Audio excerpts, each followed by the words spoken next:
There are many myths around arguably the greatest structure ever built by humans, the Great Wall of China. Some say it's so grand that it's visible from space. Others claim that you can see it from as far as the moon. Other theories suggest that the builders of the wall were left inside. Well, sorry to disappoint you, but all these impressive stories are just myths. But even with those stories busted, the Great Wall of China is an impressive and truly breathtaking structure. So let me tell you its true story. Today, China is one of the most populated countries in the world, counting as many as 1.4 billion residents. It's also one of the oldest nations in the world. It has 3,500 years of continuous written history, but the civilization existed long before that. There is a theory that while the European continent, for example, was most likely reached by humans from Africa, China wasn't populated by settlers that came from somewhere else. Some people believe that the Chinese civilization got formed from local Stone Age people who lived on the territory since the prehistoric period. So now, the Great Wall of China. It's truly big even by today's standard, stretching for over 13,000 miles. To imagine it better, it's almost 5 times the distance between New York and Los Angeles. Or even a bit greater than the distance between the North and South Poles. Even in modern times, people have never built anything close to this big. Of course, it didn't take a day to build the Great Wall of China. Keep going. In fact, the wall was being built for centuries. Maybe you know that ancient cities had walls around them to protect themselves from invaders. Yes, Chinese cities had them too. The first Chinese emperor united the country in 220 BCE and got a brilliant but very ambitious idea to turn all city walls into one big wall that would defend the country's border against attacks from the north. A trusted general directed the construction, enrolling a big group of workers, soldiers, commoners, and convicts. Back then, the wall was built of rammed earth and wood. In some places that were strategically important, the sections of the wall overlapped to provide maximum security. The walls were around 26 feet high on average. But the Great Wall didn't yet look like the construction we know today. Every next emperor would pick up the big wall project, strengthening and extending it, repairing, but also modernizing construction techniques. Some used bricks to build it, others moved on to granite and marble blocks. Watchtowers and platforms weren't there from the beginning as well. They were added by Ming emperors. The watchtowers made it possible to communicate with other parts of the wall through smoke and fire messages. So, the wall is quite inconsistent in terms of material, but it only adds more charm to the construction and shows how much effort and time it took.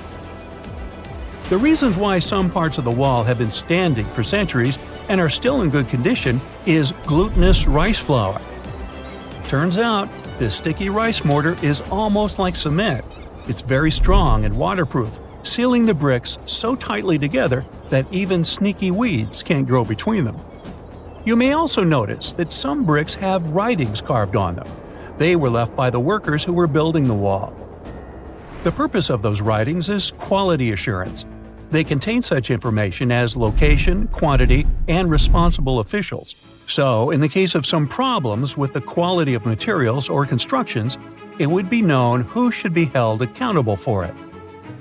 Recently, a research group has looked through official historical documents of the Ming Dynasty that ruled China from the 14th to the 17th centuries. They came across records of secret doors in the Great Wall, so they decided to find them. They used a flying robot to capture continuous centimeter resolution photos of the wall. They photographed 90% of the wall that was built during the Ming Dynasty and discovered the remains of over 220 secret doors along the wall. Some of them have a specific width and height that allows only one person to go through. Others are large enough to allow 2 horses to pass at the same time. Why are the doors there? Well, the Great Wall's main goal was to protect the country from the enemy. Building doors that could let the enemy in would undermine the whole point of having a wall. So, of course, the doors were secret passages. They perfectly matched the surroundings topographically, and the exit on the outside was camouflaged with bricks so that it was almost completely indistinguishable from the brick wall. The wall was never just a defensive wall, and it was never completely closed. It could be opened on demand. It was also a structure used for trade and commerce, communication between inside and outside the wall, and of course, for defense and spying. Some doors were used for trade with the other side. Through smaller doors, a person would sneak out to spy on the enemy that lived on the other side. The hidden gates were also useful for a sudden attack. As you remember, some gates were camouflaged with brick on the outside. The exit was so indistinguishable that the enemy had no idea exactly where it was located. The inside entrance for Chinese soldiers was hollow, so they could walk through the wall and break the camouflaged exit gate from the inside, starting their surprise attack. Now, even though the main point was to prevent outsiders from getting into the city, the wall wasn't too effective on that matter. It could still be climbed over or marched around. So the wall was being watched at all times, and the guards gave signals to the troops if they saw the enemy approach. Also, the wall provided more time to mobilize and bulk up the country's forces or lure the enemy troops into a difficult strategic position. The construction stopped at the end of the 19th century. The wall lost its strategic and military importance due to technological advances.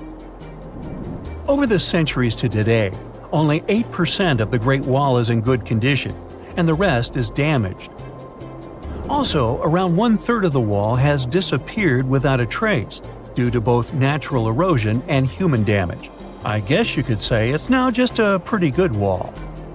As you remember, the first parts of the wall were built out of rammed earth and wood. These are not the most unfailing materials if we're talking about thousands of years. Also, destructive farming methods have turned large areas into a desert and contributed to erosion. Also, many bricks were taken away from the wall in the last century to be used in building farms and houses. The wall is being deconstructed stone by stone even today, but this time by tourists. Quite a few of them take a stone as a souvenir. That's a total of a lot of stones, considering that over 10 million tourists visit the Great Wall every year. Since 1987, the wall has been a UNESCO World Heritage Site, highlighting that it has an outstanding importance to humanity. The wall is one of China's 56 World Heritage Sites, second place among countries with landmarks protected by UNESCO. Who's first, you ask? Well, the top spot, with 58 World Heritage Sites, belongs to Italy. And do you know that the wall isn't only a famous tourist attraction, but also the location of the Great Wall Marathon? It's a marathon that was established in 1999 and is one of the most challenging ones in the world. You guessed right, people run along the wall, including all the steps. There are 3 distances, so that participants can run a full marathon that is 26 miles, a half marathon that's 13 miles, or just have a fun run of 5 miles. One of the most unexplored and mysterious places on Earth is located in plain sight. It's one of the most majestic monuments of humankind. The wonder of the ancient world hides a secret that scientists and archaeologists still can't solve. This is the Great Sphinx of Giza in Egypt. The huge sculpture of a lion with a human head was carved out of rock about 4,500 years ago. Scientists still don't know the exact date of its creation and are also unaware of who built it and what for. There are many assumptions and theories, but none of them has been confirmed. Most people have seen this majestic sculpture either in photographs or in reality, but almost no one knows what's hidden underneath it. The statue of the Sphinx was carved from a single piece of limestone. It was painted. The remains of color pigment on the surface prove this. In the distant past, the Sphinx looked much brighter and more colorful than what we see now. But even after thousands of years, its greatness hasn't diminished. And by the way, Sphinx is not the real name. It was invented by the Greeks about 100 years or more after its creation. Initially, the Egyptians called the statue Hor-em-Akhet. There are many legends and theories saying the Sphinx is there for a reason. It's like a watchdog that guards the tomb of the pharaoh and the secrets of ancient Egypt. These legends become more plausible when archaeologists discovered hidden entrances at the feet of the Sphinx. They believe that these secret passages are the beginning of the tunnels leading to the halls with treasures. You can find a lot of stories on the internet that claim the Sphinx hides the Hall of Records, a repository filled with ancient and secret knowledge. One of the main artifacts of this repository is supposed to be the records of the ancient mythical state of Atlantis. According to legends, the entire library from this city was moved under the Sphinx. The entrance to this library must be located next to the Sphinx's right paw. Many archaeologists tried to find this entrance, but came away empty-handed. Also, there are many images with detailed diagrams of the underground city that consists of a network of tunnels and chambers under the Sphinx. Someone says there are structures as tall as 12-story buildings hiding underground, but there's no evidence of this. Archaeologists, even after millennia, continue to explore the mysterious sculpture. At the same time, many Egyptians don't want to learn more about the Sphinx. They're terrified of awakening something supernatural. In 1998, scientists discovered tunnels leading to empty caves under the Sphinx. They found evidence of earlier excavations there. It's quite possible that someone managed to find the treasures and take them away. Some people believe Egyptians found some kind of artifact under the Sphinx that has the power of unknown advanced technologies. The artifact is so powerful that it can change the course of history. Of course, most theories are just fairy tales of conspiracy fans, but it's a confirmed fact that the Sphinx hides a system of caves and rooms. There are so many rumors surrounding the Sphinx that it's impossible to understand what's true and what's false. In any case, it's difficult and dangerous to study the sculpture because active excavations can destroy it. And then the entrance to the underground rooms can get blocked by rocks and lost forever. Also, further exploration requires a lot of money, and financing is not always easy to find. But the main reason? It's too risky. There's no guarantee that people will be able to get out of the underground labyrinths. For these reasons, scientists and archaeologists have been exploring this majestic structure for so long. Another famous architectural monument with a secret is Mount Rushmore in South Dakota. Everyone admires the images of the U.S. presidents' faces carved into the rock, but few people know that there's a secret room hidden behind the head of Abraham Lincoln. The architect of Mount Rushmore wanted to carve slabs on the rock with the record of the main stages of the country's history. But his plan was too complicated to carry out. Then he was offered to implement it on a much smaller scale, to build a secret room inside the mountain. The idea was to save this knowledge so that future generations will always remember the history of their country. Unfortunately, the architect didn't have time to finish his work. The construction stopped for several decades. But in the late 90s, the project was resumed. Porcelain enamel panels depicting the history of the U.S. were placed in the room. It's possible that these plates will be stored there forever. But people can't see them, at least for now. The room is inaccessible to tourists as it's too difficult to get inside. Another secret room is located in the Empire State Building. More precisely, it's not even a room, but a place where you can take cool photos. Almost all tourists gather on the observation deck of the 86th floor to enjoy a stunning view of Manhattan. But there's another deck with panoramic windows on the 102nd floor. There are way fewer people there because almost no one knows about that place. Fortunately, access to this deck is open to everyone. You probably won't have to wait in line for a long time to take a photo. You'll feel special because you're in such a secret place where there are almost no people. But the coolest place is even higher, on the 103rd floor. This is a spacious observation deck where celebrities get their photographs taken. It's not a public place, but if you know the right people, you can get there. There are almost no security measures on the site. Only a low ledge between you and an abyss. That's why crowds of people are forbidden from coming here. It's not so easy to get there, and you're unlikely to succeed without a guide. First, you need to choose the right elevator that will take you there. Then you'll go through several engineering rooms filled with pipes, electrical panels, and other technical stuff. The final part of your way is a set of stairs inside a tiny corridor. And here you are, at the top of New York. Now we're in Paris. See the Eiffel Tower? Inside it, there are restaurants and observation decks. But if you try hard, you can find a secret apartment. Now it's a museum, but it was built so that people could live in it. The architect of the tower, Gustav Eiffel, created this apartment in 1889 for himself. It's almost at the very top of the Eiffel Tower. Imagine what a beautiful view he observed every day. He was the first and only tenant. No one else could gain access to this place. When the architect passed away, the apartment remained empty for a long time. Only recently, they restored it and turned it into a museum.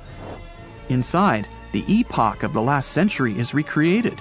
They even put wax figures of Gustav Eiffel, his daughter, and the American inventor Thomas Edison inside the room. This place is filled with an endless stream of passengers, office workers running late, visitors from other cities, noise, and train whistles. At Grand Central Station in New York, among all these sounds, you can hear the sound of a ball hitting a racket, if you're in the right place. A real tennis court is hidden inside New York Central Station. It belongs to a tennis club that arranges corporate games for employees of many companies. The club was opened in the 60s. Now we're moving to London, Charing Cross Road. It isn't easy to find one secret place here. To do this, you need to look carefully at your feet. Do you see these sewer grates in the asphalt? Inside them, you can notice two signs with the name Little Compton Street. Yeah, there's another street right below you. It disappeared from all maps at the end of the 19th century. Charing Cross Road was built over it. The identification signs that you see are part of old engineering tunnels. There's another interesting place in London. It's located in the southeast corner of Trafalgar Square. At first glance, it looks like a thick lamppost, but there are too many tourists walking around. You come closer and realize that one person can easily fit inside the post. The lamppost belongs not to an electrician, but to a police officer. Yeah, this is the smallest police station in the world. It was built in the 1930s and used as a watch post. Officers had to sit there one by one and watch Trafalgar Square. That always attracted a lot of pickpockets and all kinds of other criminals. At some point in its long and very interesting history, our dear planet Earth was sort of snoozing, just doing its planetary thing, spinning around the sun. And then, bam, life starts getting fancy. Plants and animals start strutting their stuff, showing off their complexity. Fast forward a bit, about 65 million years ago to be exact, and a cosmic disaster strikes, or at least that's what we presume. An asteroid probably smashed into Earth, wiping out the dinosaurs and other big animals. We can't pinpoint specifics about the asteroid, but we do know that it was extremely large and it crashed into our precious planet, creating a dusty mess that settled everywhere. You can still find remnants of that dust layer in sedimentary rocks today. If you dig beneath it, you'll uncover a whole bunch of fossils. These prehistoric creatures were living it up before the asteroid crashed the party. Think of it as the planet going on a cleaning spree, leaving a bunch of empty spaces waiting to be filled. And guess who took the opportunity? Mammals! These furry little critters were the ones to rise to fame. But why is it that this disaster became such a great opportunity for mammals? It's pretty simple, actually. With no big bullies around, they grew, multiplied, and had a population expanse. All kinds of mammals joined to fill in the blanks. Primates, rodents basically, the whole furry gang. We're talking about placental mammals, marsupials, and even egg-laying mammals, adding some serious variety to the mix. We like to think of primates as our closest relatives here on Earth. What's their story? Well, around 63 million years ago, just a couple of million years after the dinosaurs' final dance, the primates decided it was time for a family reunion. They split into two groups, the dry-nosed primates, who became the cool monkeys and apes we know today, and the wet-nosed primates, who went off to become lemurs and aye-ayes, hey-hays. The fun didn't stop there. About 58 million years ago, the dry-nosed primates began their own little mission. One special guest called the tarsier, arrived on the scene, featuring big eyes that were perfect for late-night shenanigans. This tarsier took a different path from its primate relatives, embracing its unique niche and evolving separately. To this day, the tarsier is the only primate that feeds exclusively on meat. These little guys have a taste for insects, small birds, rodents, and even lizards. But that's not all that makes them unique. Their eyes are twice the size of their brains. Also, their heads can do a full 180-degree spin, just like an owl. Because of their features, the tarsiers are the true kings and queens of the night. With their superpower of ultrasonic tracking, they can spot their prey instantly. Plus, their legs and feet are like springs ready to launch them into action. They've got this special ankle bone called the tarsus, which gives them those epic leaping skills. Hence the name, if you were wondering. But let's leave these little critters to rest and get back to our story, shall we? About 55 million years ago, the Earth cranked up the heat, literally. This sudden hot pod was a bit too much for many deep ocean dwellers and plants to handle, and they bid their farewells. But hey, every goodbye is an opportunity for something new, right? The oceanic mammals known as cetaceans, saw their chance and took it. They splashed into those empty niches, becoming the rulers of the sea. In this category of creatures, you can find the blue whale and the dolphin. A special primate guest made an appearance around 47 million years ago. Scientists now affectionately call the fossil of such a creature Ida. This little wonder caused quite a stir. Initially hailed as the missing link in human evolution. But here's the hilarious part. It turned out Ida was not one of us dry-nosed primates, but a cheeky wet-nosed one. Moving forward to 40 million years ago. This is when another big event happened in the primate world. The New World monkeys, our distant cousins, decided to take a different path and branch off from our lineage of Old World monkeys. They packed their bags and set off to conquer South America, where they're still living it up today. What's the difference between the two, you might ask? Well, one crucial thing that sets them apart is the fact that the Old World monkeys had nostrils that pointed downwards. Around 25 million years ago, another troop of apes entered the scene, and these guys had something special, the lack of a tail. These unique creatures would go on to become our closest relatives. We're talking apes and great apes, the cool gang who share a whole lot of genetic similarities with us. The first ape to break free from the monkey madness was the gibbon. About 18 million years ago is when this little acrobat swung into the picture. A few million years later, the great apes made their grand entrance too. Orangutans were the pioneers, venturing into the wilds of southern Asia. We're getting closer and closer to the present. It was 7 million years ago when the great apes took a major fork in the evolutionary road. One path led to our ancestors, the future Homo sapiens, and the other path led to chimpanzees and bonobos. These two primate branches remained united for a few million years before finally going their separate ways. 5.6 million years ago, a game-changing ape, called Ardipithecus, made its way into our evolutionary history. It had a special talent, bipedalism. That's right, this was one of the first apes to walk on 2 feet, probably making its primate buddies raise an eyebrow or two. The real showstoppers, however, arrived around 4 million years ago, the Australopithecus crew. These were the earliest members of the Hominina hominina subtribe, our tribe. What made them so special? Well, probably the fact that they brought some serious tools to the game. Stone tools, to be precise. It seems that at some point in their evolution, these clever primates started using stones to make their lives easier. Now here comes a crucial turning point in our story.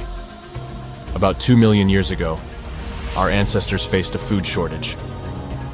Survival of the fittest was the name of the game, and two strategies emerged. Group 1 went for stronger jaws, allowing them to chomp on tough foods like nuts. Group 2 had a different idea. They opted for weaker jaws, but bigger brains. They wanted access to a wider range of food options. Obviously, the bigger-brained group took the prize. And here's where our gang comes into play. Around 2.5 million years ago, a type of primate also known as handyman made its mark on history. These clever beings had larger brains and knew how to put those neurons to good use. About 1.9 million years ago, a new star emerged, Homo erectus.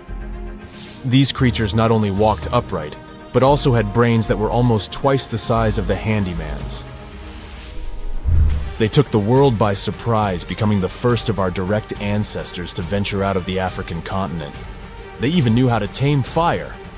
Approximately 700,000 years ago, the world witnessed a culinary revolution. The earliest evidence of cooking appeared. And around 500,000 years ago, our ancestors decided it was time to become a bit more fashionable, donning the first evidence of clothing. Our very own species came to be just 300,000 years ago. Told you we were late to the party. But the world was never the same after the appearance of Homo sapiens, the anatomically modern humans. Alongside our other relatives, we emerged, ready to conquer the world with our innovative minds and complex societies. The exact path of our evolution remains a bit of a mystery. But what we do know for sure is that Neanderthals joined the party around at some point too. As Homo sapiens flourished, so did our capacity for language. Modern speech is believed to have emerged almost hand in hand with our species. We started expressing ourselves, sharing stories, and shaping the world with our words. So, there you have it. It took 13.8 billion years of cosmic history for humans to make their entrance. Think about it. 99.998% of the time since the Big Bang, we weren't even around.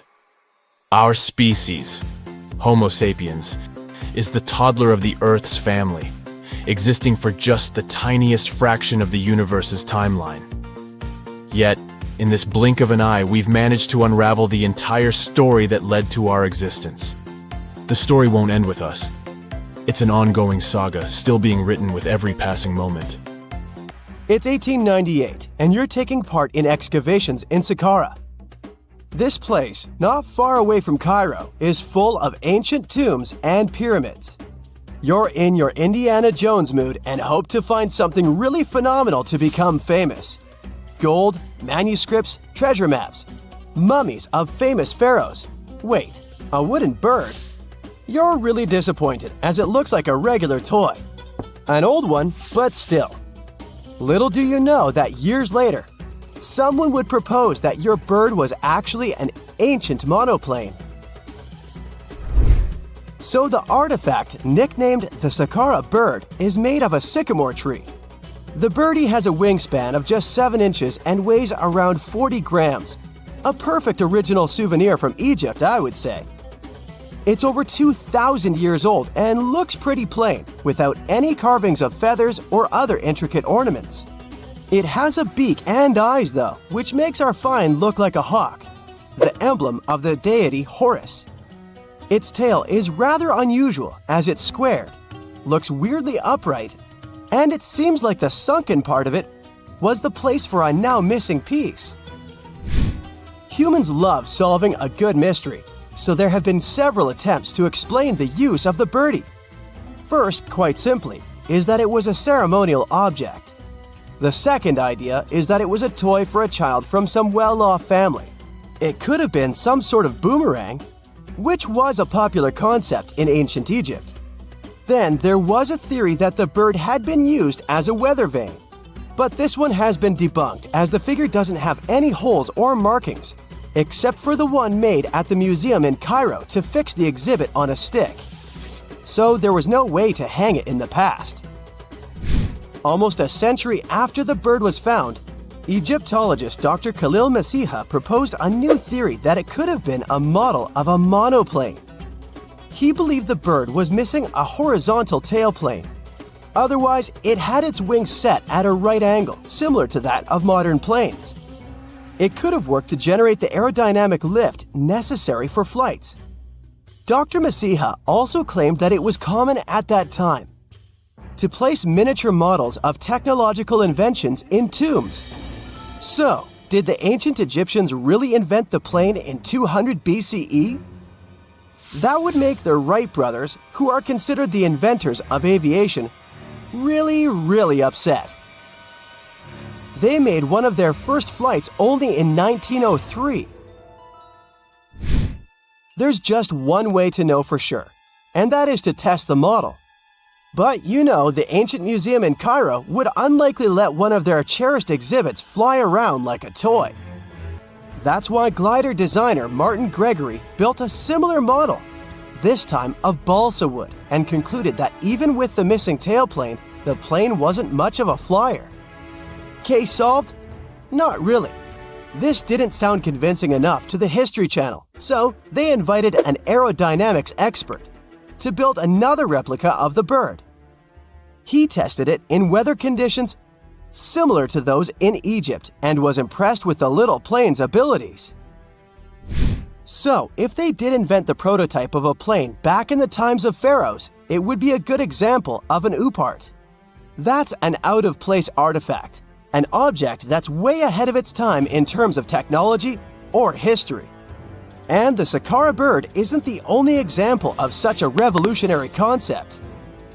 In 1901, a group of divers retrieved the Antikythera mechanism from an underwater shipwreck near the Greek island of Antikythera. It's been dubbed the world's first analog computer, and it's currently dated around 100 BCE. The bronze mechanism could tell the position of the sun, moon, planets, and stars, as well as the lunar phase, the dates of upcoming solar eclipses, and even the speed at which the moon moves through the sky. No one's sure who used it and how or where it was made. But it's obvious that it's extremely precise and way too advanced for its time. The first flushing toilets in the world were invented in the middle of the 20th century. Just kidding. The ancient Minoans on the Mediterranean island of Crete and the Indus Valley civilization both came up with this brilliant invention at the same time, around 4,000 years ago. The plumbing and sanitation were so well done that no one managed to design anything better until 2,000 years later. One ancient Minoan lavatory was discovered at the Palace of Knossos.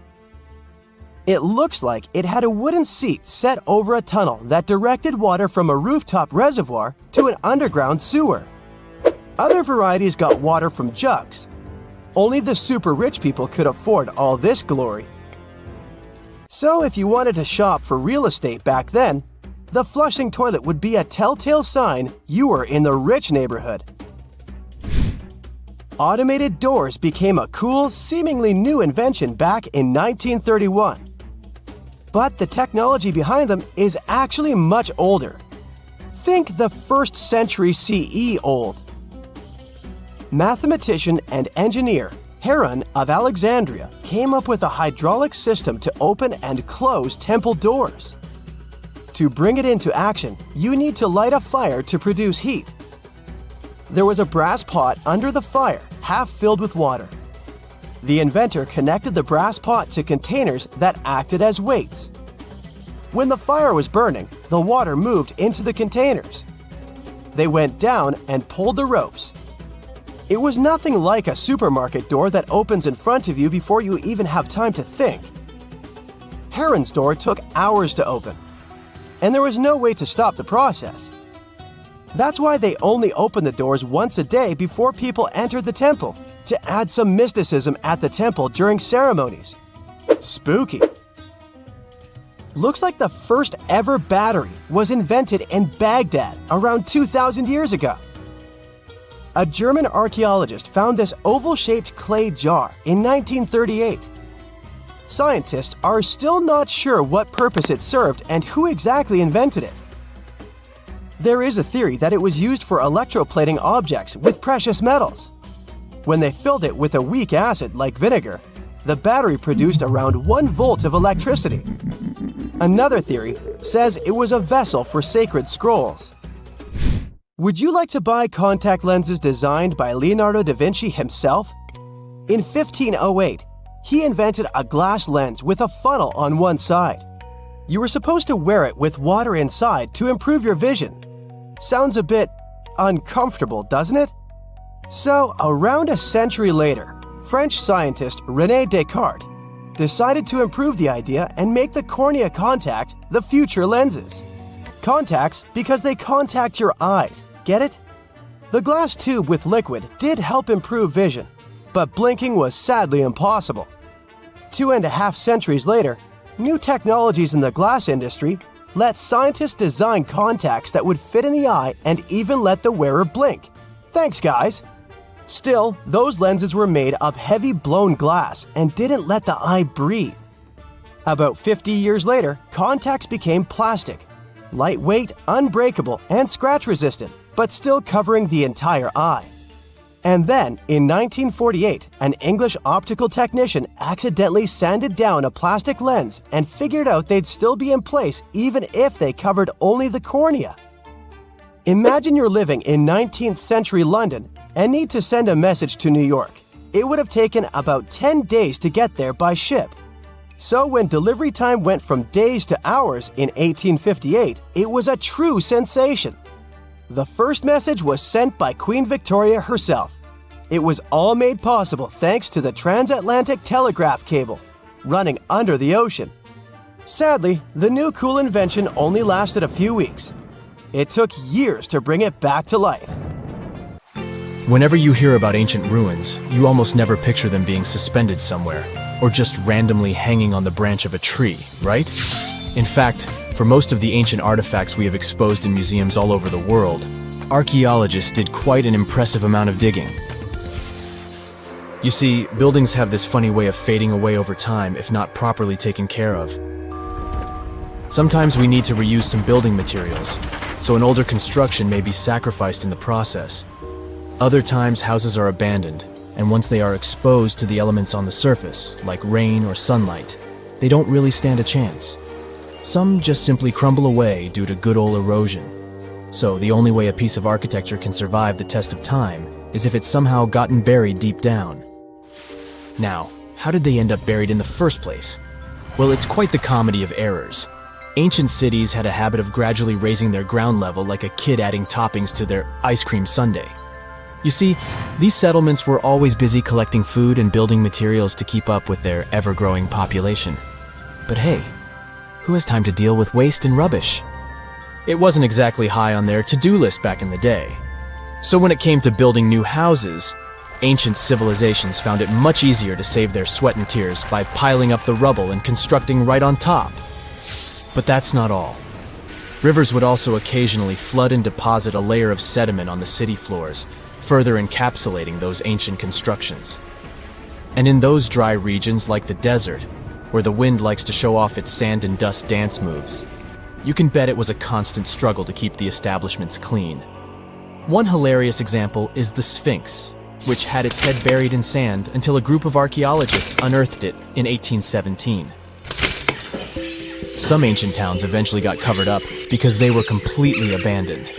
With less human activity to control their expansion, plant seeds couldn't resist the opportunity and sprouted all over the place. They gobbled up carbon dioxide from the air and grew, adding more and more bulk to the ground. Those cheeky roots even decided to stabilize the soil made from decaying plant matter, creating layers upon layers of earthy goodness. It's like the ultimate DIY project Mother Nature embarked on, with plants as her loyal helpers. The act of digging into the secrets of ancient civilizations is not just about unearthing a lost world. It's also an epic quest to reveal the hidden treasures beneath layers of history. But how do archaeologists know where to dig in the first place? If everything is covered in layers upon layers of sediments, debris, and plant roots, they must have some sort of system they rely on before embarking on a new project, right? For starters, they're not always the ones suggesting an archaeological dig in a certain location. Let me explain. Let's say you're a contractor and you want to build a new fancy apartment complex in your city. Some local legislations have certain requirements before your project can start, though. For instance, before anyone starts building on a piece of land, they might need to bring in specialists to check the soil. These clever folks can be archaeologists, geologists, or paleontologists, and they need to keep an eye on things during development. If any artifacts or ecofacts, fancy word for organic remnants, are discovered, these experts swoop in to excavate and study them. But what about sites that have nothing to do with bulldozers and yellow hats? Archaeologists have more than one trick up their sleeves when it comes to locating ancient hotspots. They dive deep into historic records with a healthy dose of detective work. By sniffing out old documents and maps, they can piece together the puzzle of human activity in a specific area. If a site has been visited before, it's even better. Finding records of past excavations or historical accounts can give archaeologists lots of information on where to continue their treasure hunt. Before archaeologists start swinging their shovels, they engage in a bit of a visual scan mission. Armed with a grid system, they'll stroll around the site, keeping their eyes peeled for any artifacts that might be hiding just beneath the Earth's upper layer. From groundstone tools to historic glass and even ancient garbage dumps, yes, they're all so valuable. These keen-eyed explorers can spot signs of human activity faster than most people. If they stumble upon midden soil, fancy term for a garbage dump, they know for sure that humans once called this place home. Archaeologists don't just rely on their trusty shovels, though. They have an arsenal of gadgets to aid in their search for hidden wonders. Geophysical tools are like their secret weapons. Take the resistivity meter, for example. This clever contraption measures the electrical component of the soil and any buried features or artifacts. A buried wall, for instance, will create a different resistivity reading than the surrounding soil. Magnetometers and ground-penetrating radar work in similar ways, showcasing potential hints of ancient treasures in the soil. And who could forget our trusty old friend, the GPS? It helps archaeologists map out precise locations, like a high-tech treasure map, leading them straight to their pot of gold. Care to virtually visit some of the most important archaeological sites in the world? Well, follow me. In the United Kingdom, for instance, you'll find this interesting place called Stonehenge. It's one of many henges scattered around, but this one really takes the cake. Picture this: massive ancient stones standing tall and proud, arranged in a funky outer ring and an inner horseshoe, with some smaller stones thrown in for good measure. And guess what? These amazing stones have been around for over 5,000 years. Talk about a serious case of rock-solid longevity. Now, here's where it gets interesting. According to local folklore, the legendary wizard Merlin whipped out his magic wand and poof! He teleported these massive stones all the way from Ireland. Apparently some giants had assembled them there, but Merlin decided they would look much better at their new location.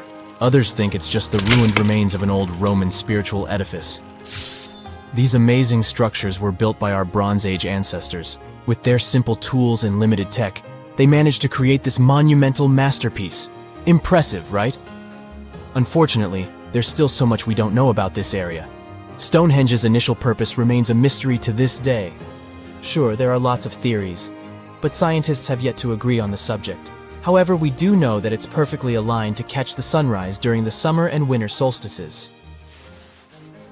The ancient city of Pompeii is an equally amazing archaeological site.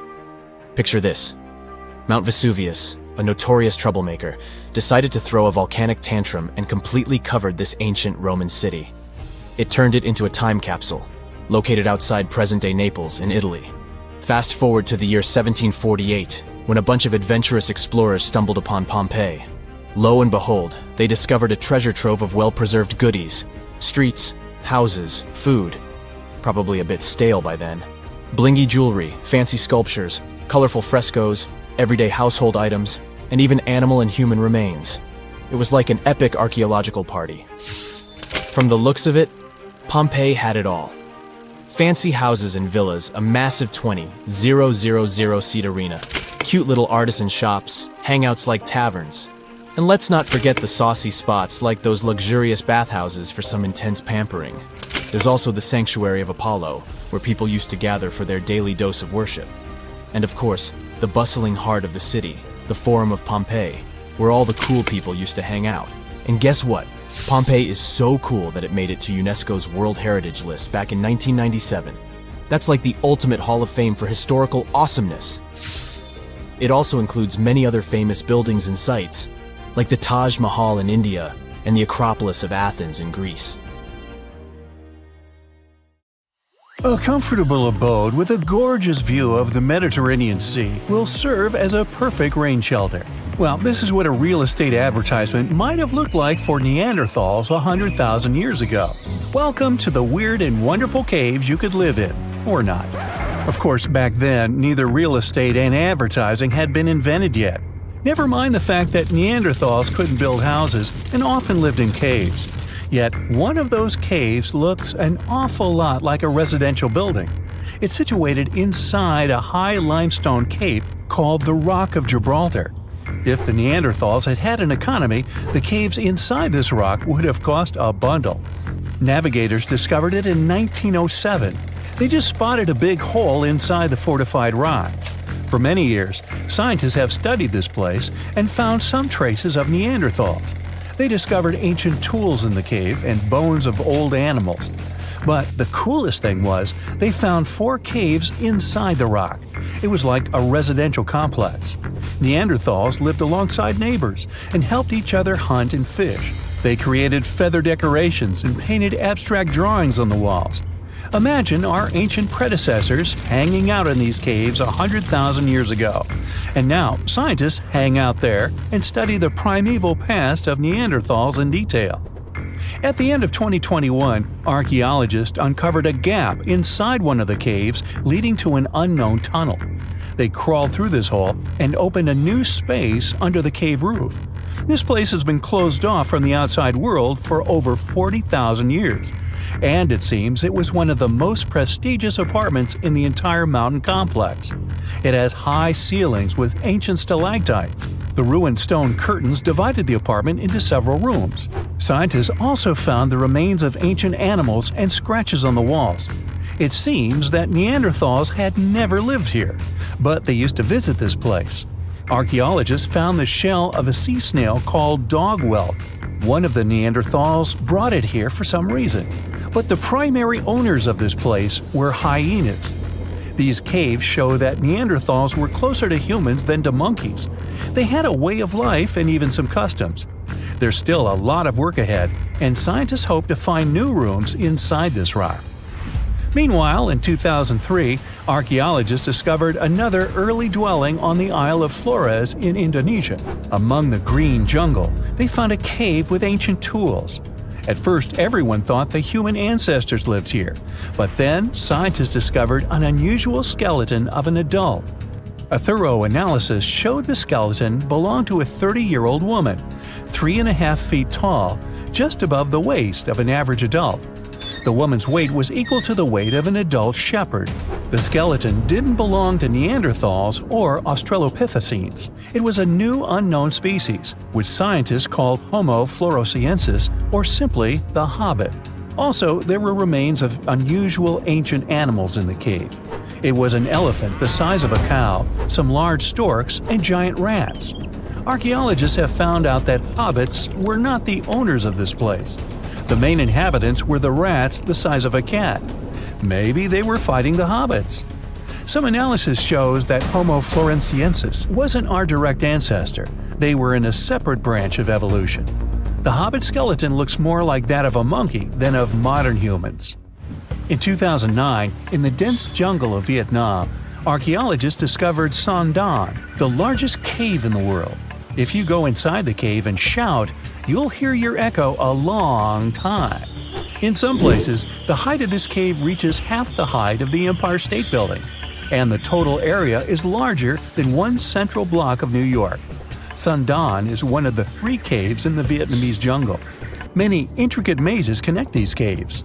Inside, you can find unique plants and trees that live separately from the outside world. It's a real underground jungle. In some places, you can find collapsed ceilings that let the sunlight in. Besides unusual trees and plants, ancient stalactites hang there. Some limestone deposits are more than 450 million years old. They were here even before dinosaurs appeared. There are also many rivers in the cave. Rainwater coming down from holes in the ceiling has formed them. Fast streams resemble slides in a water park. They lead to unknown underground labyrinths. Scientists have studied only a small part of all these caves. The next unusual cave is in New Zealand. Hundreds of thousands of fireflies live inside. Each of them glows with a blue light. Together, they light up the cave. It may seem to you that you're on another planet, but you can't stay there for a long time. Special air measuring devices are everywhere. Scientists monitor the level of carbon dioxide necessary for the normal existence of fireflies. These insects are sensitive to the environment. If there are many people in the cave, or they stay there too long, the park staff will ask them to leave the place. It's like you're literally stealing oxygen from the fireflies. We've seen some pretty amazing caves so far, but how about a scary one? We're going to the desert of Yemen's Al-Mara province. What we're looking for is not a cave, it's just a black hole in the ground, right in the middle of the desert. It's big, the size of a basketball court. It's not its size that could scare you, but what's inside. Scientists are still not sure what it is. From the depths of this black abyss, a disgusting smell of rotten eggs constantly comes out, and sometimes you can hear some strange, frightening sounds. The blackness of the giant hole in Yemen absorbs all the sun's rays, so you won't see what's there even with a powerful flashlight. People flew over this place by helicopter. They filmed using drones and the most powerful lenses, but they didn't catch anything except darkness. It looks like a big ink spot in the middle of golden sand. The locals are afraid to approach this place. They believe the cave leads to another dimension where evil creatures live.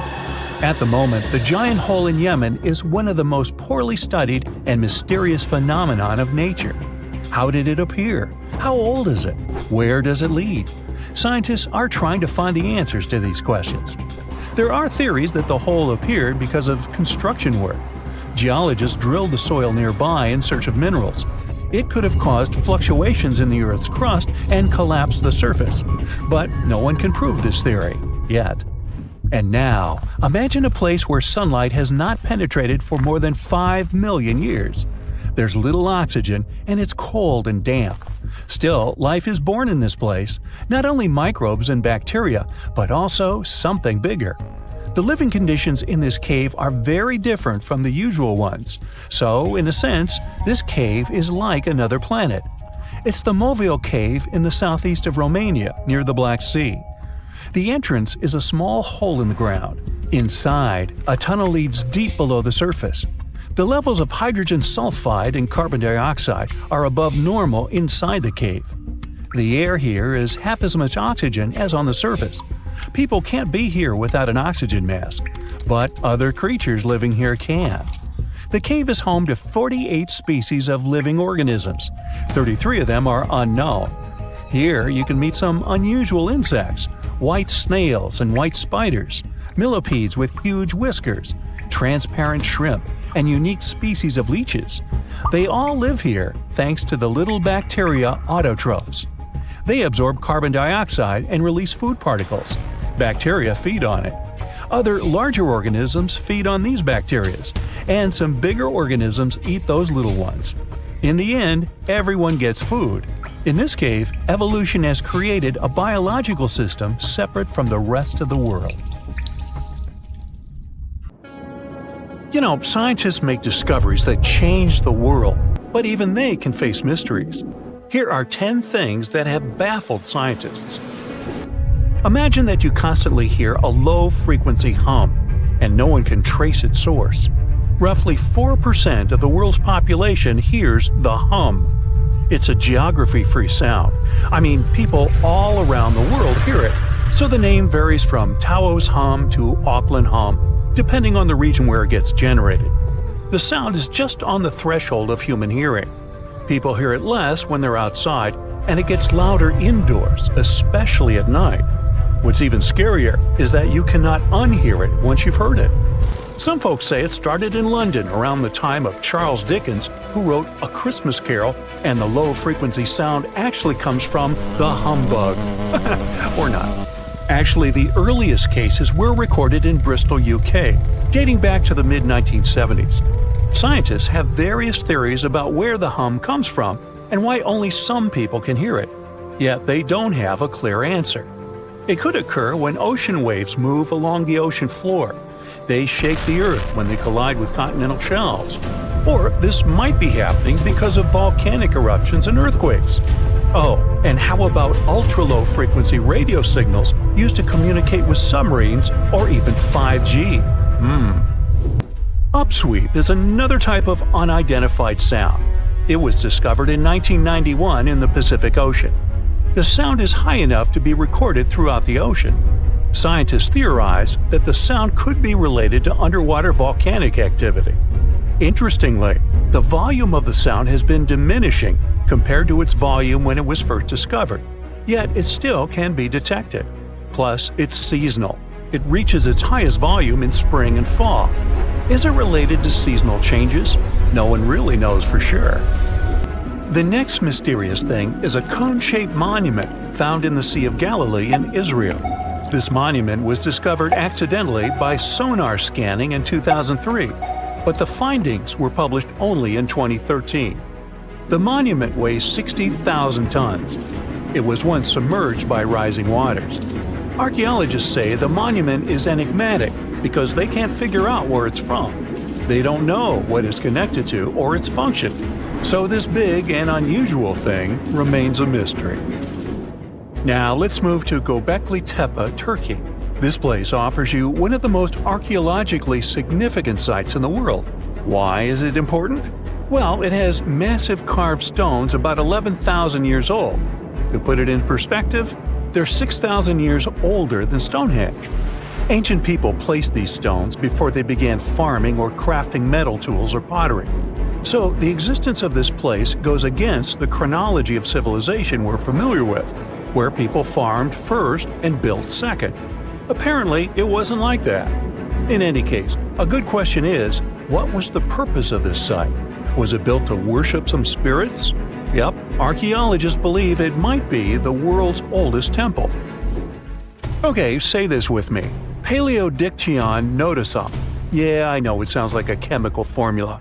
This is a living fossil found deep down on the ocean floor. A creature makes these hexagonal burrows, that for sure. Yet scientists can't identify the artists. Now, what do I mean by living fossil? Well, Paleodictyon notusum is a creature believed to produce a burrow nearly identical to Paleodictyon fossils. Is it a worm-like animal that made them? Scientists don't know. One thing is clear, this isn't some random stuff created by geological forces. Now, speaking of fossils, take a look at this giant one. Its informal name is Godzilius. It was discovered in 2011 by an amateur paleontologist. This is a scientist who studies the history of life on Earth by analyzing fossil records. Anyway, back to Godzilius. It's almost 7 feet in length and 9 feet tall if you were to measure it upright. This fossil is 450 million years old, coming from the time when Cincinnati was underwater. It might be a fossilized algae mat, but some scientists have different opinions. This is a massive tunnel found in South America. The tunnel is at least 8,000 to 10,000 years old. At first, researchers discovered a couple of colossal burrows. They were enormous and neatly constructed. Geologists were amazed, saying they had never seen such structures before.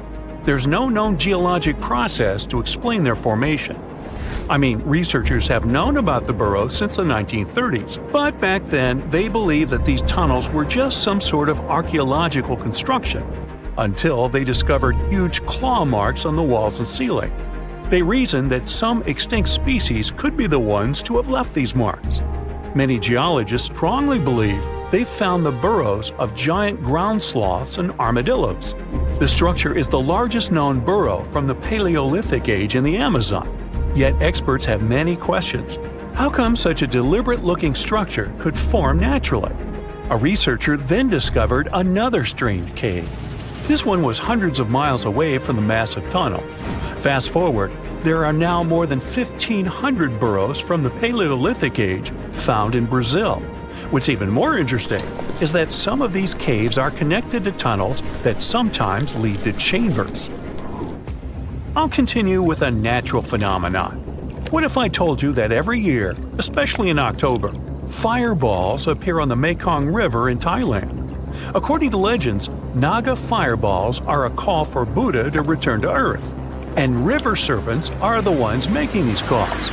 Well, that's a myth, but what does science say about it? Is it related to a flammable gas? There are no clear answers yet. These fireballs appear to rise from the water. They can go as high as almost 990 feet. They're like fireworks, disappearing rapidly. They typically glow with a reddish or orange color.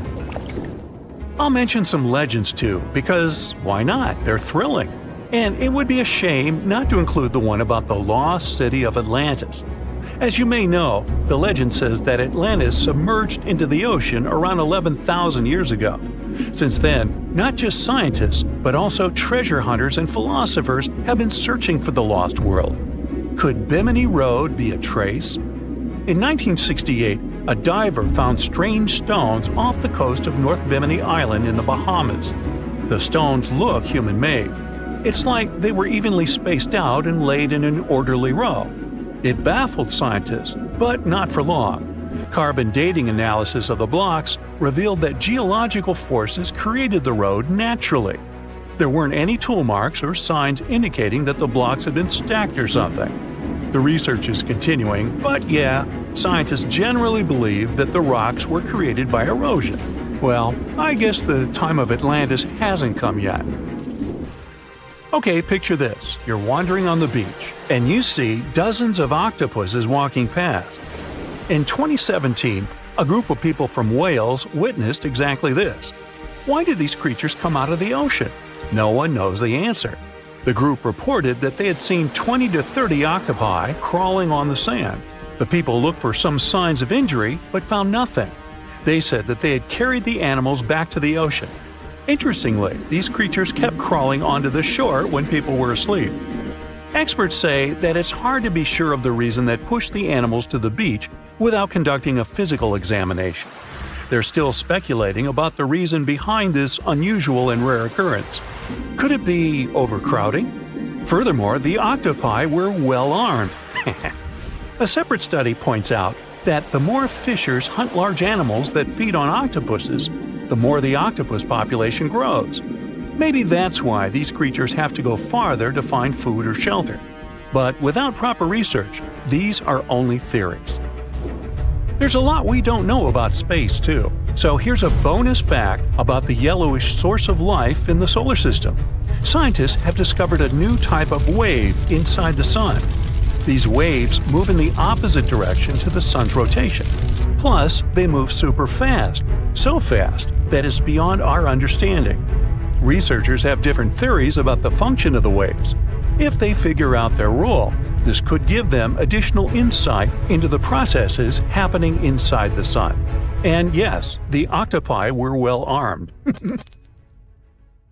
On October 30th, 1759, the inhabitants of the Middle East were jolted awake by an earthquake. Cracks appeared in the walls of their homes, roofs began to crumble. People ran out of their homes and gathered in open areas. But because of strong shocks, they kept losing their footing and falling. A month later, there was another earthquake, but it turned out to be even stronger. Trees broke, houses collapsed, deep cracks appeared in the ground. The disaster lasted for 2 minutes. Oases, roads, and cities were destroyed. Incredibly, Balbeck's ancient buildings withstood earthquakes. Some historians state that this majestic and mysterious place was built during the Roman Empire, but many researchers disagree. Whatever the truth is, the city is one of the main archaeological phenomena of humankind. The most amazing building of Balbeck is the Temple of Jupiter. The inhabitants of the Roman Empire believed that Jupiter held power over lightning and thunder. The building looked like a platform with 54 columns. A massive roof rested on these columns. Today, you can only see 6 70-foot-high columns. Each of them consists of 3 sections and resembles a pencil. The cores of these pencils were made of lead. This made the columns exceptionally strong. Each of these pieces of stone weighed an incredible 80 tons. That's the weight of 35 Ford Explorer SUVs. Look, this is the largest block in the Great Pyramid of Giza. But compared to the blocks from Balbeck, it doesn't even look that impressive. The foundation under the Temple of Jupiter was preserved. That's how specialists figured out it consisted of about 25 monolithic stones, weighing 450 tons each. It means that the blocks from Balbeck weigh almost 4 times more than the blocks from Egypt. There are 3 more enormous limestone blocks in the foundation. They weigh 800 tons each. This is more than twice the weight of a Boeing 747 plane. Ancient builders must have had a hard time carving such giants from a piece of stone. And after that, they also had to pull them to the construction site and lift them to a significant height. Repeating these logistics would probably turn out to be a nightmare for present-day builders. To do this amount of work, they would need modern equipment. But Balbeck's constructors didn't have trucks, cranes with circular saws, or electricity. How did the builders of the past manage to do this? Scientists have a theory that includes ropes, winches, and lever systems. Naturally, the engineers of the past made all the gadgets from wood. Around 3,000 feet away from the ruins of the temple complex, there's a quarry. Archaeologists suppose that's where the stones for the construction were cut. They found a block of limestone there. It seemed to be too large, even for this incredible place. The monolith got called the Stone of the South. It was 65 feet long and 13 feet wide. The ancient builders didn't have time to completely separate it from its mother rock. A group of scientists from Austria estimated that this piece of limestone weighed more than 1,000 tons. That's like 3 Boeing aircraft or 160 African elephants. There was another surprise awaiting the archaeologists near the Stone of the South. It was the second monolith that weighed more than 1,200 tons. But the ancient builders didn't stop at that. They continued to work. In 2014, in the same quarry, German archaeologists unearthed a block that weighed 1,650 tons. No one has figured out yet why people of the past needed a piece of stone that weighed as much as 125 school buses. It's also unclear how they were going to move this giant and why they didn't finish the job. In any case, this third monolith is the largest processed piece of stone in human history. There are more questions than answers. Some researchers believe that people of the past had high-tech equipment. Others don't think so, but are eager to understand how the builders managed to move those stones. There's a huge number of ancient buildings and artifacts on the planet. Lots of them make researchers scratch their heads. Near the Pyramid of Djoser in Egypt, archaeologists have found a network of tunnels. This place is called Serapeum. It contains 24 sarcophagi weighing from 70 to 100 tons. The giant boxes are carved from a single piece of granite and covered with heavy lids. The sarcophagi are perfectly symmetrical. To the touch, their walls are as smooth as glass. Even with the current level of technology, this is very difficult to do. But the ancient Egyptians managed this feat. The Lycurgus cup is a priceless artifact and example of ancient nanotechnology. It's made of glass that can change its color. If you put a source of light in front of the cup, it turns green. If the light is behind the goblet, it becomes deep red. In this case, the figure of Greek king Lycurgus turns pale purple. Scientists understood how this color change worked only at the end of the 20th century. Through microscopes, they saw nanoparticles of silver, gold, and copper. They had been added to the glass matrix. Thanks to this, you can observe a color change called dichroism. Interestingly, the gold and silver were grounded into a fine dust. It's almost impossible to do this by accident. Most likely, the ancient experts knew for sure what they were doing. Bolivia has a curious place called Puma Punku. It looks as if an ancient giant played there with an enormous construction set. And after the game, they forgot to put the pieces back into the box. But there are no giants, and the huge stone blocks were carved by ancient builders over 1,500 years ago. Some of the rocks weigh 100 tons. The blocks were brought to an altitude of almost 13,000 feet above sea level from the quarry 60 miles away from the construction site. There's no forest in that area. This means the builders couldn't use trees to make wooden rollers. The monument belongs to the Inca civilization. Scientists are sure they didn't know anything about wheels. In 1992, the inhabitants of a Chinese village decided to drain a pond. Their ancestors had been using it to wash clothes and catch fish for hundreds of years. They kept pumping the water out for 17 days. At the bottom of the reservoir, they made an unexpected discovery. The villagers saw an entrance to a cave going down to a depth of 100 feet. The incredible find was named the Longyu Caves. Unknown builders carved out 320,000 square feet of galleries. There are separate rooms, bridges, pools, and columns that support the ceiling. The walls of the cave are covered with strange carved lines and patterns. Scientists haven't found any information about who built the caves and why they did it. The construction technology also remains a mystery. Antonio Stradivari lived in Italy in the 18th century. He created musical instruments. More than 600 of his works have survived to this day. 500 of them are violins. One of the instruments was sold at auction for $16 million. The violins made by this master sound clear and deep. Researchers can't understand why Stradivarius instruments produce such unique sounds. Perhaps it's all about the varnish the master used to cover the violins. The answer may also lie in the wood the instruments are made of. In those days, Europe had a cold climate. Because of this, the wood became denser, and the instruments made of it sounded especially pleasing to the ear. In the Indian city of Delhi, there's a 23-foot-high pole. It weighs 6.5 tons and is made of 98% wrought iron. The 1,600-year-old pillar has no signs of rust or decay. Scientists believe that the monument is so well preserved thanks to the dry weather and the chemical composition of the metal. It might be resistant to corrosion. And still, researchers don't know how the blacksmiths managed to make an iron pillar that's not afraid of rust. It seems like a tough feat, even for modern metallurgists. The Al-Nata rock is divided into two parts by a perfectly straight slit. Each boulder stands on a small pedestal. Some people believe this is the evidence of ancient laser technology. But geologists think the split happened due to the ground shifting or natural vibrations that occurred under the rock. This process led to the appearance of the crack. It had been deepening for thousands of years, and gradually, the natural monument took the form you can see today. So, there's a mysterious doorway in the middle of Antarctica. Some people think it's Bigfoot's vacation home, or a shuttlecraft from Star Trek, or maybe a door to Agartha, a mythical kingdom some people believe is located in the center of the Earth. Well, the scientists debunked all these poetic theories and explained that what looks like a mysterious doorway is located in an area of fast sea ice. It's offshore of the coast and is full of little islands with shallow water around them. When ice flows around hard rocks hidden underneath, it can create patterns that look odd but are totally normal. In this spot, the ice is thin, so the rocks underneath have a big effect on how the ice moves. The cold winds in Antarctica also shape the ice and snow and make it look like they're lines and shapes. So, the mysterious doorway is just a rocky ridge poking out because the ice has melted a little. The top of the doorway is the tip of the rock, and the sides are snowy trails left by strong winds blowing in the same direction.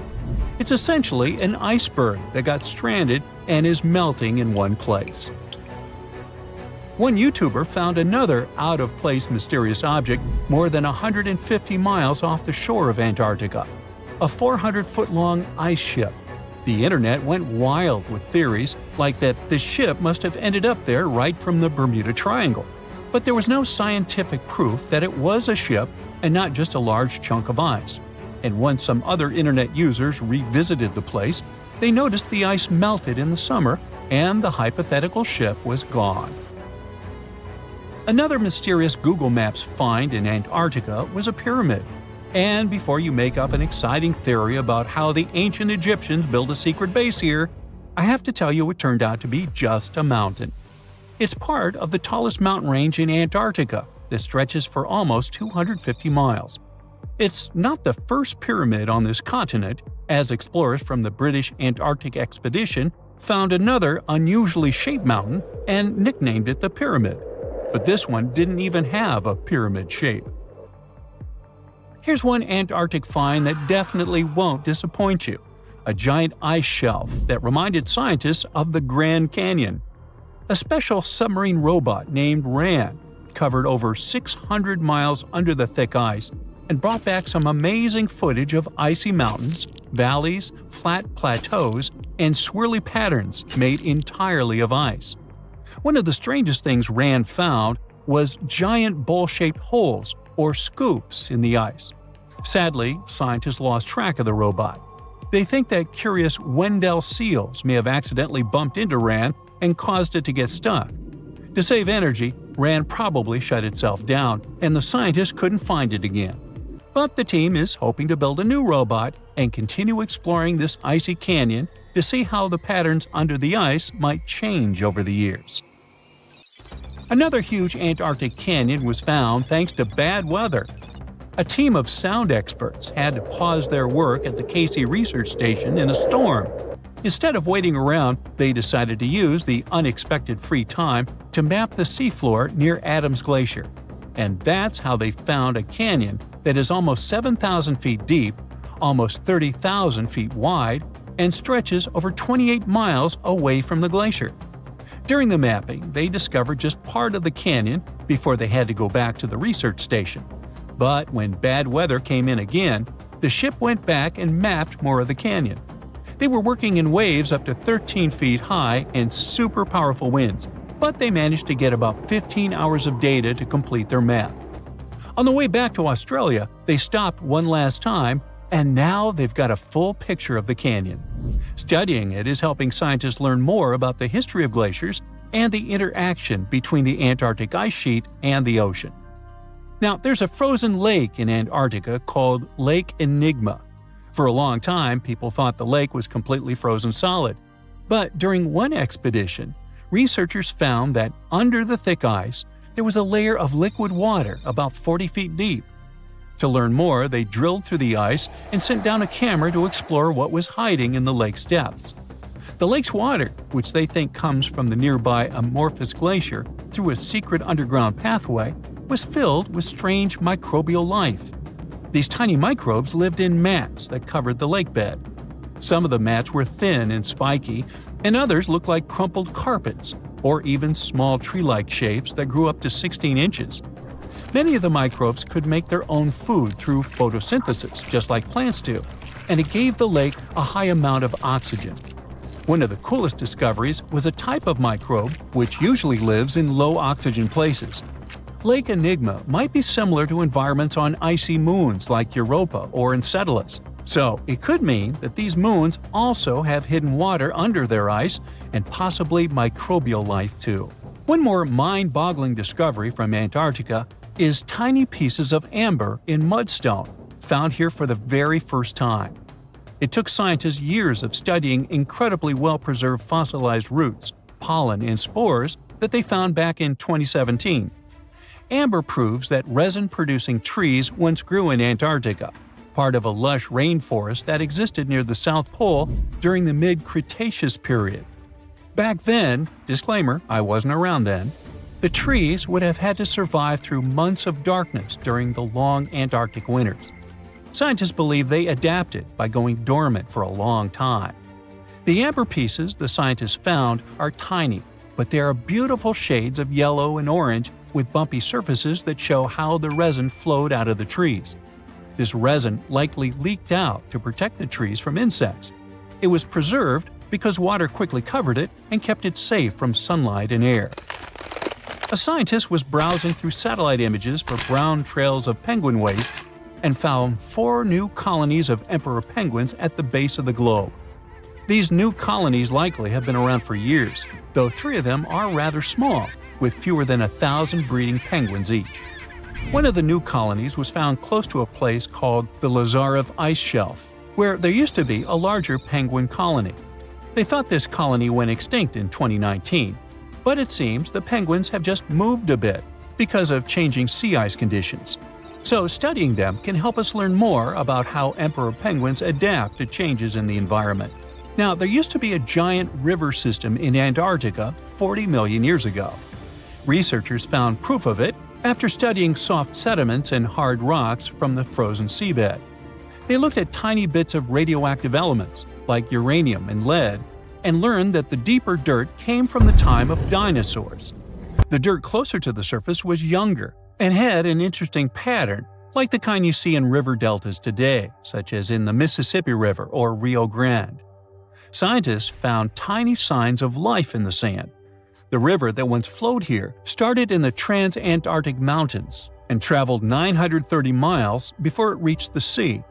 Researchers kept studying newer layers of dirt from about 20 million years ago. They hope this will help them predict what the Earth's weather patterns might be like in the future. This just in, the world's oldest pyramid was built during the last ice age. And I'm not even talking about Egypt. I'm saying our ancestors might have spewed a 27,000-year-old pyramid in West Java. Gunung Padang is not exactly shouting pyramid. It's more of a mound with huge scattered stones tossed all over it. But local people seem to revere it, and they have for centuries. It wasn't until recently that the Indonesian authorities decided to excavate a bit deeper to see what all the fuss was about. They ended up finding the remains of a human settlement. It was rather unexpected, since the mound is pretty high up. This excavation could only prove there were humans in the area as far back as 45 BCE, which sounds reasonable. It was up to an Indonesian geologist named Donny Hillman to prove that Gunung Padang is the world's first pyramid. He used all sorts of new technology to support his claim. Our guy used carbon dating, which digs deep into the earth and takes whole chunks of soil. He found layers and layers of constructions, like he was digging up Rome and finding ancient buildings buried in the ground. His research proved that there had been caverns and even rooms down there, which could only mean one thing: humans. As for the rocks located up in the mound, they were most likely strategically placed by the people who lived there back in the day. They needed a place to meditate, so they arranged things in a harmonious way. Their smooth surfaces wouldn't be the result of years of erosion, but the works of great sculptures, the Michelangelos of their day, let's say. If this is all for real, then human civilizations began way before we think they did. Our ancestors, the Paleolithic humans, didn't have what it took to be considered a civilization, especially not the tools and knowledge to build pyramids. They needed a lot of masonry skills, which weren't all that available during the last ice age. His peers don't share this view, though. They could believe Hillman's theory if he had found evidence such as charcoal and bone fragments, but he didn't. Flint Dibble, another archaeologist, says that without concrete evidence of human activity, there's no proof of an actual pyramid. In this case, all the data proves is that the soil in the mound dates back to 27,000 years ago. He thinks the rocks on top of the mound just slipped down the hill like rocks normally do. Only a complex society would have managed to build a stepped pyramid like they claim it was. But according to Bill Farley, an American archaeologist, there's just no reason to believe there were any settlements in Indonesia during the last ice age. Now, just so you know, the oldest known ancient society with this kind of knowledge is probably 11,000 years old and used to occupy the region of modern-day Turkey. Take a look, Turkey's Gobekli Tepe. It's also not a pyramid, but it's the oldest monolithic construction made by humans. Back in the Neolithic period, a lot of people settled there, and there are proofs for it. For example, the walls there are covered in ancient drawings of clothing and wild animals. Until recently, the title of the world's oldest pyramid went to a three-sided construction known as the Djoser Pyramid in Egypt. Djoser is located just a few miles south of the Giza complex in a town called Saqqara. It made its way to popular culture more than once. In the 18th century, it became a common feature in European paintings. Young men from the cultural elite did a grand tour around the world, and Saqqara was at the top of their list. It was also featured in the video game Assassin's Creed, with a digital representation way more accurate than many historical drawings of the thing. That was kind of a big deal in ancient Egypt, to build pyramids for kings to spend their afterlives. And if you thought the Khufu pyramid was the oldest one in the world, well, Djoser was built 70 years ahead of that time. The development of new technology has allowed archaeologists to make groundbreaking discoveries, and a new, or should I say ancient pyramid in South America might win the title in dispute. It turns out that pyramids were also pretty fashionable in the Americas in the old days. Among them are the iconic pyramids of Guatemala's Tikal temple complex, the same ones that appeared in Star Wars No. 4. But to find the oldest pyramid in the Americas, one would have to travel to Peru. Deep in the Peruvian desert, archaeologists stumbled upon a sprawling ancient metropolis known as Caral. At first, researchers believed that the settlement was pretty recent, since the site was way too complex for ancient technology to handle it. As we said, Caral is a desert town, like Las Vegas, but without all the hoopla. This means no easy access to water. And for cities like these to thrive, they need a considerable irrigation system, which leads us back to complex technologies. The Peruvians surprised us all with this new discovery. This site was huge, filled with an amphitheater, houses, and religious buildings. The whole thing probably sprawled through 370 acres. And when scientists went to test their initial hypothesis using radiocarbon dating, they found that the city probably sprung around 2027 BCE. On the site, archaeologists found 6 pyramids that could possibly predate the one in Saqqara.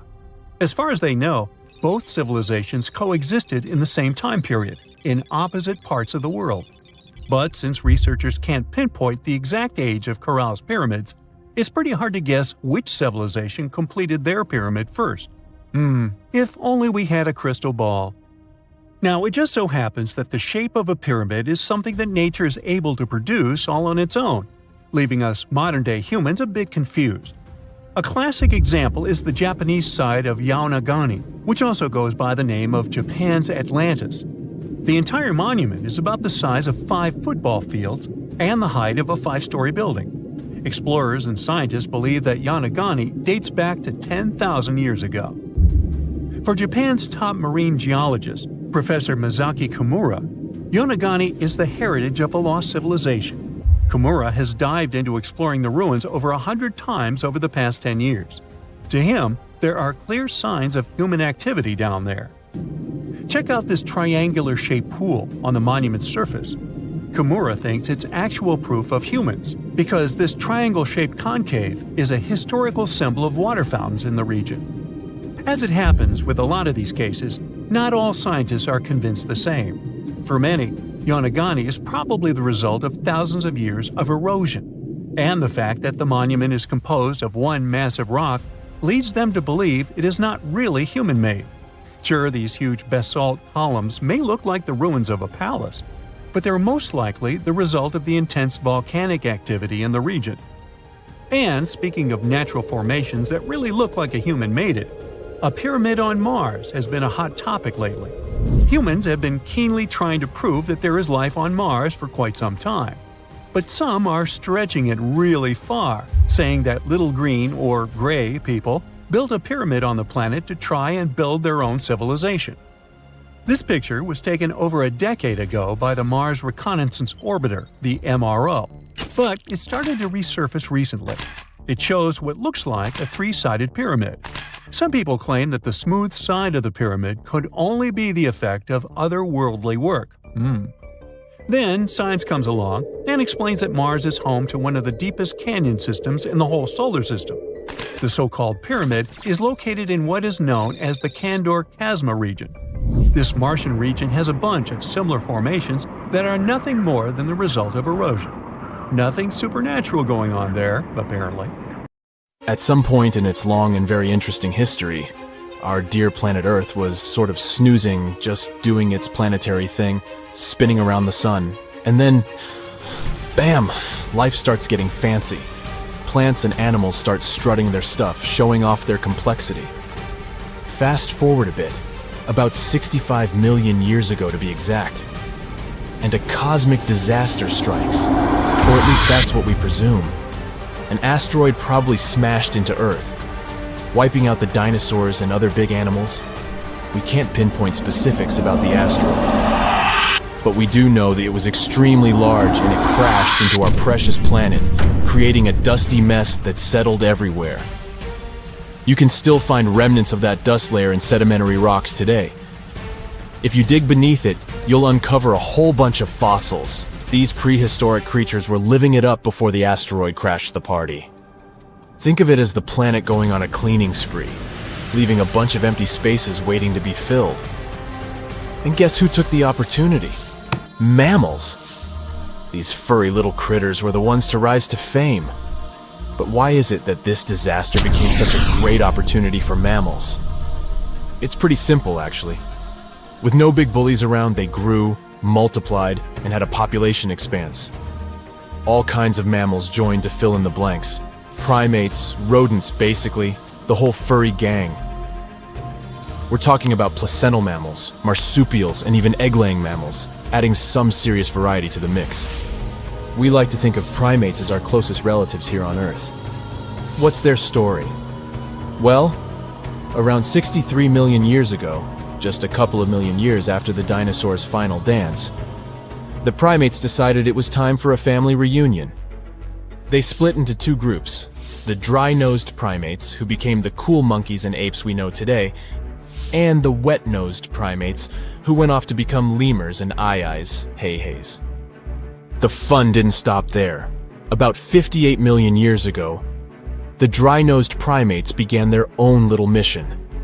One special guest called the tarsier, arrived on the scene, featuring big eyes that were perfect for late-night shenanigans. This tarsier took a different path from its primate relatives, embracing its unique niche and evolving separately. To this day, the tarsier is the only primate that feeds exclusively on meat. These little guys have a taste for insects, small birds, rodents, and even lizards. But that's not all that makes them unique. Their eyes are twice the size of their brains. Also, their heads can do a full 180-degree spin, just like an owl. Because of their features, the tarsiers are the true kings and queens of the night. With their superpower of ultrasonic tracking, they can spot their prey instantly. Plus, their legs and feet are like springs ready to launch them into action. They've got this special ankle bone called the tarsus, which gives them those epic leaping skills. Hence the name, if you were wondering. But let's leave these little critters to rest and get back to our story, shall we? About 55 million years ago, the Earth cranked up the heat, literally. This sudden hot pod was a bit too much for many deep ocean dwellers and plants to handle, and they bid their farewells. But hey, every goodbye is an opportunity for something new, right? The oceanic mammals known as cetaceans, saw their chance and took it. They splashed into those empty niches, becoming the rulers of the sea. In this category of creatures, you can find the blue whale and the dolphin. A special primate guest made an appearance around 47 million years ago. Scientists now affectionately call the fossil of such a creature Ida. This little wonder caused quite a stir, initially hailed as the missing link in human evolution. But here's the hilarious part. It turned out Ida was not one of us dry-nosed primates, but a cheeky wet-nosed one. Moving forward to 40 million years ago. This is when another big event happened in the primate world. The New World monkeys, our distant cousins, decided to take a different path and branch off from our lineage of Old World monkeys. They packed their bags and set off to conquer South America, where they're still living it up today. What's the difference between the two, you might ask? Well, one crucial thing that sets them apart is the fact that the Old World monkeys had nostrils that pointed downwards. Around 25 million years ago, another troop of apes entered the scene, and these guys had something special, the lack of a tail. These unique creatures would go on to become our closest relatives. We're talking apes and great apes, the cool gang who share a whole lot of genetic similarities with us. The first ape to break free from the monkey madness was the gibbon. About 18 million years ago is when this little acrobat swung into the picture. A few million years later, the great apes made their grand entrance too. Orangutans were the pioneers, venturing into the wilds of southern Asia.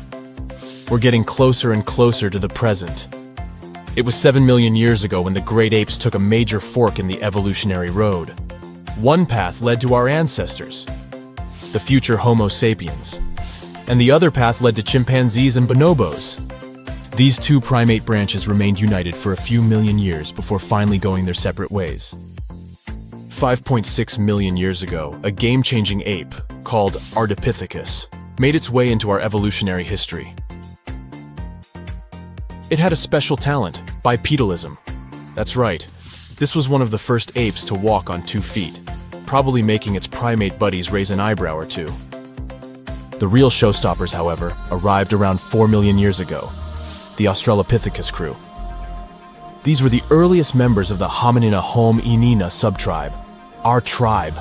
What made them so special?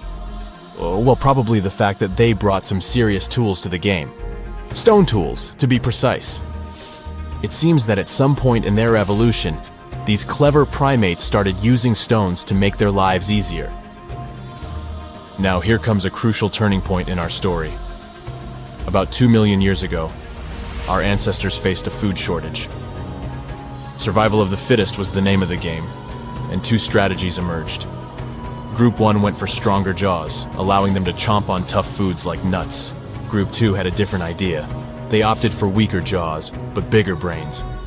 They wanted access to a wider range of food options. Obviously, the bigger-brained group took the prize. And here's where our gang comes into play. Around 2.5 million years ago, a type of primate also known as handyman made its mark on history. These clever beings had larger brains and knew how to put those neurons to good use.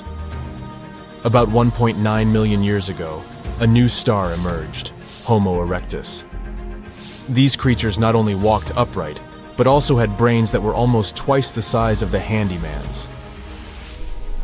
They took the world by surprise, becoming the first of our direct ancestors to venture out of the African continent. They even knew how to tame fire. Approximately 700,000 years ago, the world witnessed a culinary revolution. The earliest evidence of cooking appeared. And around 500,000 years ago, our ancestors decided it was time to become a bit more fashionable, donning the first evidence of clothing. Our very own species came to be just 300,000 years ago. Told you we were late to the party. But the world was never the same after the appearance of Homo sapiens, the anatomically modern humans. Alongside our other relatives, we emerged, ready to conquer the world with our innovative minds and complex societies. The exact path of our evolution remains a bit of a mystery. But what we do know for sure is that Neanderthals joined the party around at some point too. As Homo sapiens flourished, so did our capacity for language. Modern speech is believed to have emerged almost hand in hand with our species. We started expressing ourselves, sharing stories, and shaping the world with our words. So, there you have it.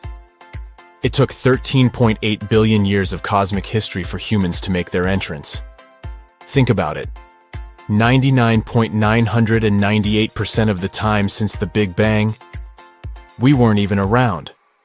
Our species, Homo sapiens, is the toddler of the Earth's family, existing for just the tiniest fraction of the universe's timeline. Yet, in this blink of an eye, we've managed to unravel the entire story that led to our existence. The story won't end with us. It's an ongoing saga, still being written with every passing moment. So, there's a mysterious doorway in the middle of Antarctica. Some people think it's Bigfoot's vacation home, or a shuttlecraft from Star Trek, or maybe a door to Agartha, a mythical kingdom some people believe is located in the center of the Earth. Well, the scientists debunked all these poetic theories and explained that what looks like a mysterious doorway is located in an area of fast sea ice. It's offshore of the coast and is full of little islands with shallow water around them. When ice flows around hard rocks hidden underneath, it can create patterns that look odd but are totally normal. In this spot, the ice is thin, so the rocks underneath have a big effect on how the ice moves. The cold winds in Antarctica also shape the ice and snow and make it look like they're lines and shapes. So, the mysterious doorway is just a rocky ridge poking out because the ice has melted a little. The top of the doorway is the tip of the rock, and the sides are snowy trails left by strong winds blowing in the same direction. It's essentially an iceberg that got stranded and is melting in one place. One YouTuber found another out-of-place mysterious object more than 150 miles off the shore of Antarctica, a 400-foot-long ice ship. The internet went wild with theories like that the ship must have ended up there right from the Bermuda Triangle. But there was no scientific proof that it was a ship and not just a large chunk of ice. And once some other internet users revisited the place, they noticed the ice melted in the summer and the hypothetical ship was gone. Another mysterious Google Maps find in Antarctica was a pyramid. And before you make up an exciting theory about how the ancient Egyptians built a secret base here, I have to tell you it turned out to be just a mountain. It's part of the tallest mountain range in Antarctica that stretches for almost 250 miles. It's not the first pyramid on this continent, as explorers from the British Antarctic expedition found another unusually shaped mountain and nicknamed it the Pyramid. But this one didn't even have a pyramid shape. Here's one Antarctic find that definitely won't disappoint you: a giant ice shelf that reminded scientists of the Grand Canyon. A special submarine robot named RAN covered over 600 miles under the thick ice and brought back some amazing footage of icy mountains, valleys, flat plateaus, and swirly patterns made entirely of ice. One of the strangest things RAN found was giant bowl-shaped holes, or scoops, in the ice. Sadly, scientists lost track of the robot. They think that curious Wendell seals may have accidentally bumped into RAN and caused it to get stuck. To save energy, RAN probably shut itself down, and the scientists couldn't find it again. But the team is hoping to build a new robot and continue exploring this icy canyon to see how the patterns under the ice might change over the years. Another huge Antarctic canyon was found thanks to bad weather. A team of sound experts had to pause their work at the Casey Research Station in a storm. Instead of waiting around, they decided to use the unexpected free time to map the seafloor near Adams Glacier. And that's how they found a canyon that is almost 7,000 feet deep, almost 30,000 feet wide, and stretches over 28 miles away from the glacier. During the mapping, they discovered just part of the canyon before they had to go back to the research station. But when bad weather came in again, the ship went back and mapped more of the canyon. They were working in waves up to 13 feet high and super powerful winds, but they managed to get about 15 hours of data to complete their map. On the way back to Australia, they stopped one last time, and now they've got a full picture of the canyon. Studying it is helping scientists learn more about the history of glaciers and the interaction between the Antarctic ice sheet and the ocean. Now, there's a frozen lake in Antarctica called Lake Enigma. For a long time, people thought the lake was completely frozen solid. But during one expedition, researchers found that under the thick ice, there was a layer of liquid water about 40 feet deep. To learn more, they drilled through the ice and sent down a camera to explore what was hiding in the lake's depths. The lake's water, which they think comes from the nearby Amorphous Glacier through a secret underground pathway, was filled with strange microbial life. These tiny microbes lived in mats that covered the lake bed. Some of the mats were thin and spiky, and others looked like crumpled carpets, or even small tree-like shapes that grew up to 16 inches. Many of the microbes could make their own food through photosynthesis, just like plants do, and it gave the lake a high amount of oxygen. One of the coolest discoveries was a type of microbe which usually lives in low-oxygen places. Lake Enigma might be similar to environments on icy moons like Europa or Enceladus. So it could mean that these moons also have hidden water under their ice and possibly microbial life too. One more mind-boggling discovery from Antarctica is tiny pieces of amber in mudstone, found here for the very first time. It took scientists years of studying incredibly well-preserved fossilized roots, pollen, and spores that they found back in 2017. Amber proves that resin-producing trees once grew in Antarctica, part of a lush rainforest that existed near the South Pole during the mid-Cretaceous period. Back then, disclaimer, I wasn't around then, the trees would have had to survive through months of darkness during the long Antarctic winters. Scientists believe they adapted by going dormant for a long time. The amber pieces the scientists found are tiny, but they are beautiful shades of yellow and orange with bumpy surfaces that show how the resin flowed out of the trees. This resin likely leaked out to protect the trees from insects. It was preserved because water quickly covered it and kept it safe from sunlight and air. A scientist was browsing through satellite images for brown trails of penguin waste and found 4 new colonies of emperor penguins at the base of the globe. These new colonies likely have been around for years, though 3 of them are rather small, with fewer than 1,000 breeding penguins each. One of the new colonies was found close to a place called the Lazarev Ice Shelf, where there used to be a larger penguin colony. They thought this colony went extinct in 2019, but it seems the penguins have just moved a bit because of changing sea ice conditions. So studying them can help us learn more about how emperor penguins adapt to changes in the environment. Now, there used to be a giant river system in Antarctica 40 million years ago. Researchers found proof of it after studying soft sediments and hard rocks from the frozen seabed. They looked at tiny bits of radioactive elements, like uranium and lead, and learned that the deeper dirt came from the time of dinosaurs. The dirt closer to the surface was younger and had an interesting pattern, like the kind you see in river deltas today, such as in the Mississippi River or Rio Grande. Scientists found tiny signs of life in the sand. The river that once flowed here started in the Transatlantic mountains and traveled 930 miles before it reached the sea. Researchers kept studying newer layers of dirt from about 20 million years ago. They hope this will help them predict what the Earth's weather patterns might be like in the future. It's nighttime, and you're about to walk inside Pharaoh Tutankhamun's final resting place. You know, King Tut. You don't have a torch, but at least you came with a flashlight. You walk down several flights of stairs and observe how the walls are carved in hieroglyphics and what looks like a spell. Those who take anything from this place will be doomed for life, the spell says. Even if you don't really believe it, this scares you a little bit. You find a huge stone door. Is it a trap? You manage to open it, but oh no, it's only an empty chamber. You check your map. It seems like you're heading in the right direction.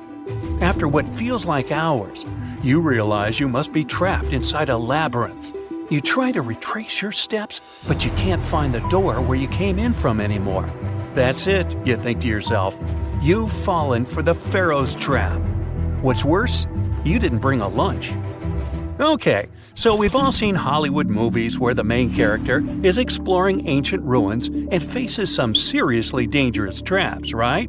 We've been told Egyptian royalty protected their final resting places with venomous scorpions and snakes, sliding doors that will trap you for life, and giant rolling boulders that will crush anyone on their paths. The thing is, were these traps truly real? Well, I regret to be the one to break it to you, but this is all fiction.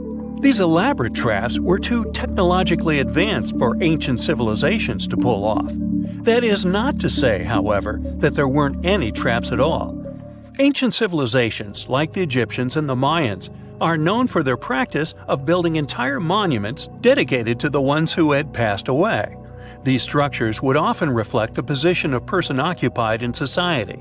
So, for the really important people, the VIPs of their times, massive monuments were built to host their bodies long after they were gone. Some of these civilizations believed that a person's life would continue on the other side of the veil. For that reason, a person would be buried together with the belongings of their current life. If they had a lot of money and power and stuff, that meant their resting places would be filled with riches and gold. Now imagine if you lived in ancient Egypt and you knew exactly where all the pharaohs' tombs were located and had heard rumors of the amount of wealth kept in these places. Maybe you would be tempted to go check it out, right? We're talking about large rooms filled from floor to ceiling with golden artifacts, jewels, and even money. I mean, it does sound tempting. And since there weren't any security guards protecting the entrance of these places, Egyptians needed to get creative as to how they would protect these riches. These old civilizations found some traps to be useful. A recurring one was building empty rooms inside the monument to confuse a burglar. Now let's take a look at Amenhotep III's final resting place as an example.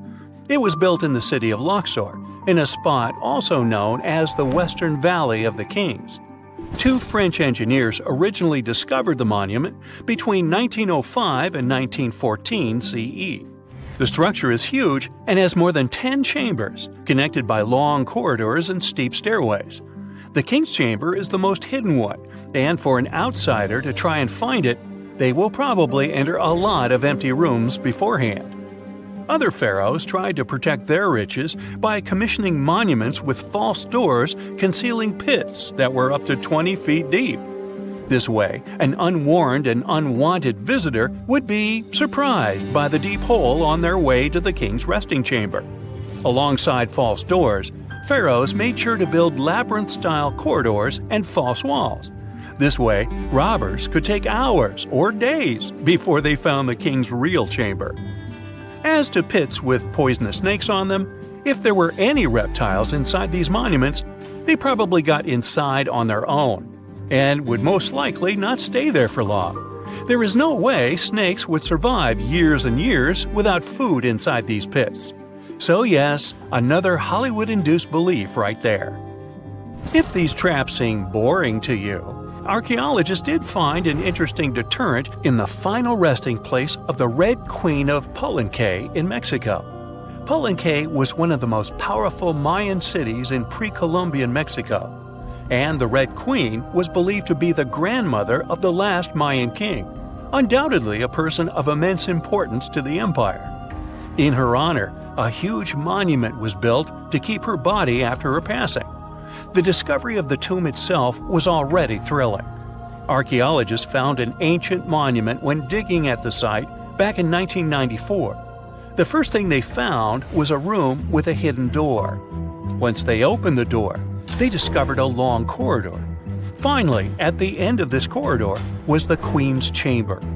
The team of archaeologists was beyond excited to unearth this chamber with the mummy of the Queen herself still inside it. They found her to be accompanied by her pearls, jade shells, and expensive rocks. But as the team explored the remains, they saw something rather strange. The room was filled with a red-colored powder. Researchers knew that the color red was important to the Mayan people, and that much of their clothing and buildings were decorated with this color. But they didn't understand why the queen was buried with this unknown red substance. After they took a sample back with them for further analysis, they discovered that the red powder was cinnabar, a very dangerous mineral. This powder, when inhaled, can cause, shall we say, severe health damage to a person. The team concluded that this could only be a trap for anyone trying to steal her riches. Okay, so dangerous powders might have worked as the most intense traps we've seen until now. But perhaps the cheapest way to keep out unwanted visitors was to advertise spells written out all over the monument. We'd probably laugh at these today, but back in the day, they were more or less effective. Spells usually said that the person who took anything from that place would meet a tragic fate. Some spells said that robbers would lose their houses in big fires or terrible floods. Other spells said burglars would have incurable and undiagnosed health issues, but they weren't really enough to stop people from taking any gold. There are some stories surrounding how these spells might have been real. One of them is from the famous British Egyptologist Howard Carter, the one responsible for unearthing Pharaoh Tutankhamun's resting place in the 1920s.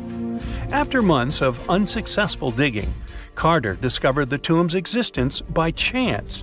He found the entrance to a stairway right beneath the soil where he had been searching all those months.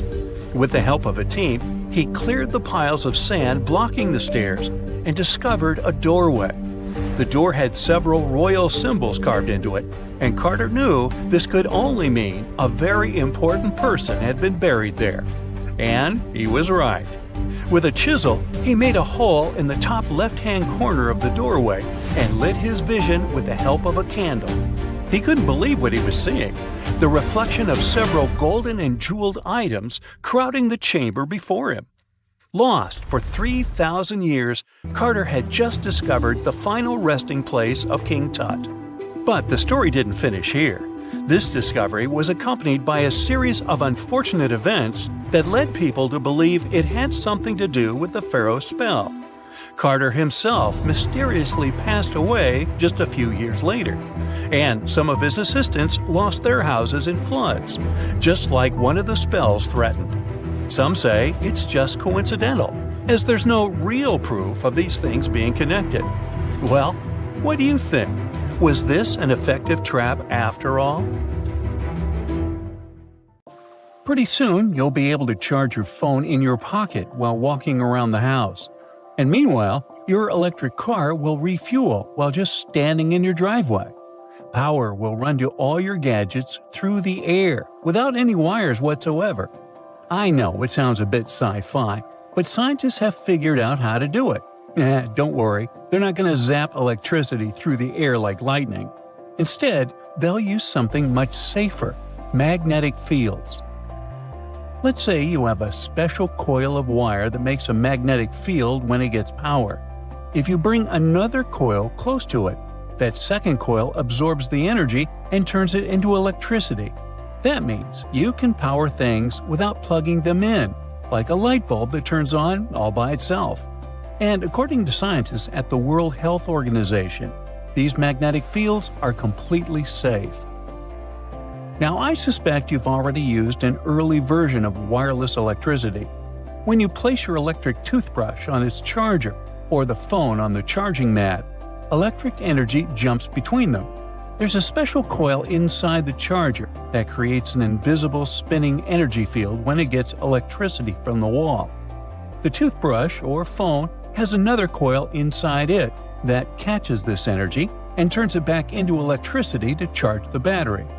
This is called electromagnetic induction, but this method only works for short distances and wouldn't be useful for powering your entire house. Some companies are already working to make this technology perfect and accessible. One company has invented their method to send power through the air called air cord. They use it in real-life products. One cool example is tiny video screens placed next to products in supermarkets with changing images. These screens don't need batteries or power cords. Another gadget that's running on this tech is a smart lock designed by the same company. Normally, smart electronic locks need powerful batteries, but this one stays powered without a battery and gets energy from a wide-charge transmitter in the ceiling. That transmitter is like an invisible power outlet. It works similarly to a TV remote, where you use an infrared beam to control the gadget from a distance. In this case, the transmitter takes electricity and sends it to all gadgets that need power as an infrared beam.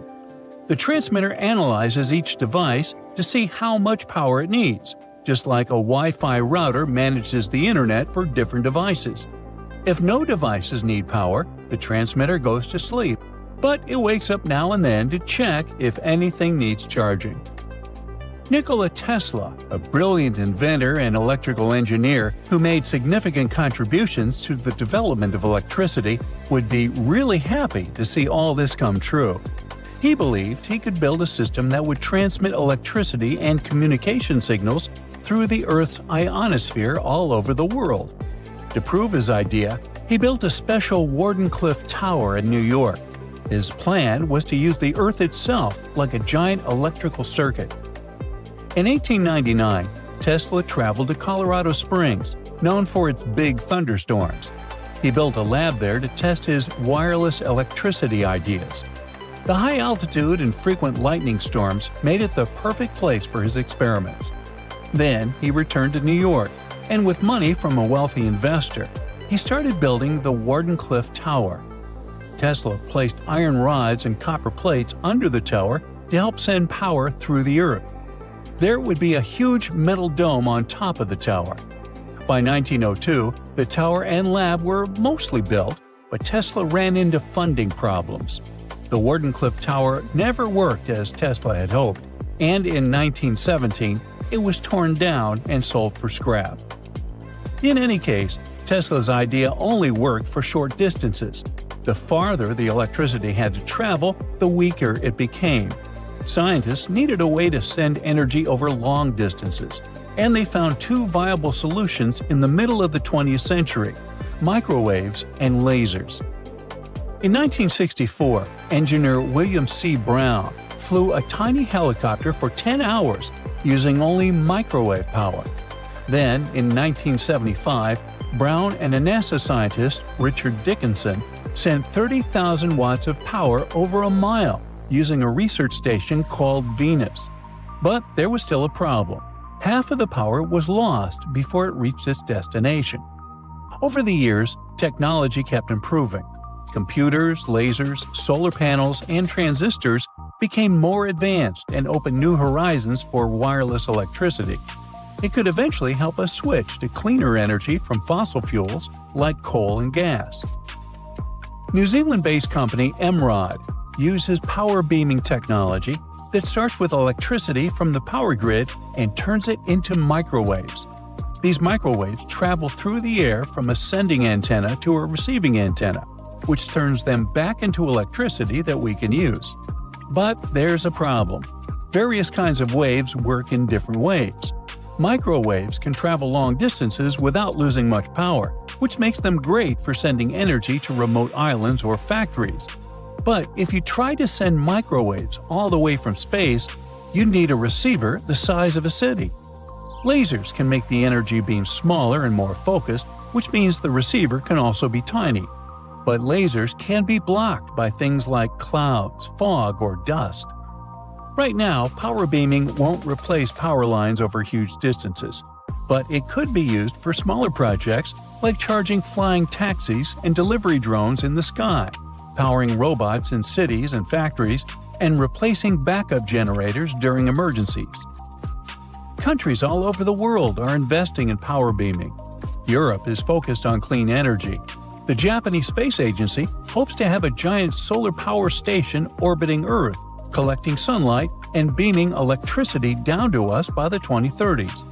This space station could send 1 gigawatt of energy, as much as a big nuclear power plant produces in a year.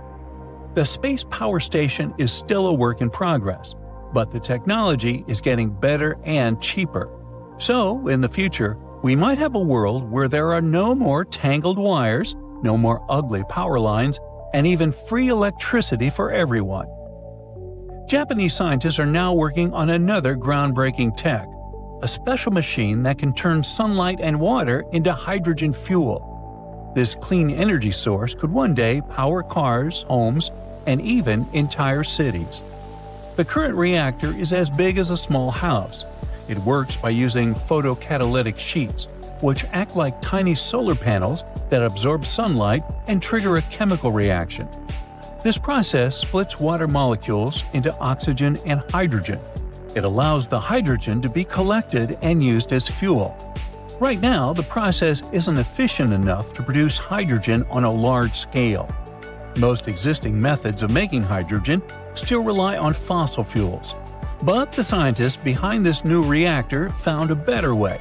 Instead of breaking water apart all at once, which wastes energy, their machine does it in 2 steps. First, it separates oxygen, then it collects hydrogen to make the process smoother and more effective. The team used a special photocatalyst that responds to UV light, and they found that under natural sunlight, the solar energy conversion efficiency was 1.5 times higher than in the lab. In some places with stronger sunlight, the efficiency could be even greater. But still, at its current stage, the reactor only reaches about 1% efficiency, which is far too low for commercial use. Scientists believe that for this technology to become practical, they need to increase efficiency to at least 5%.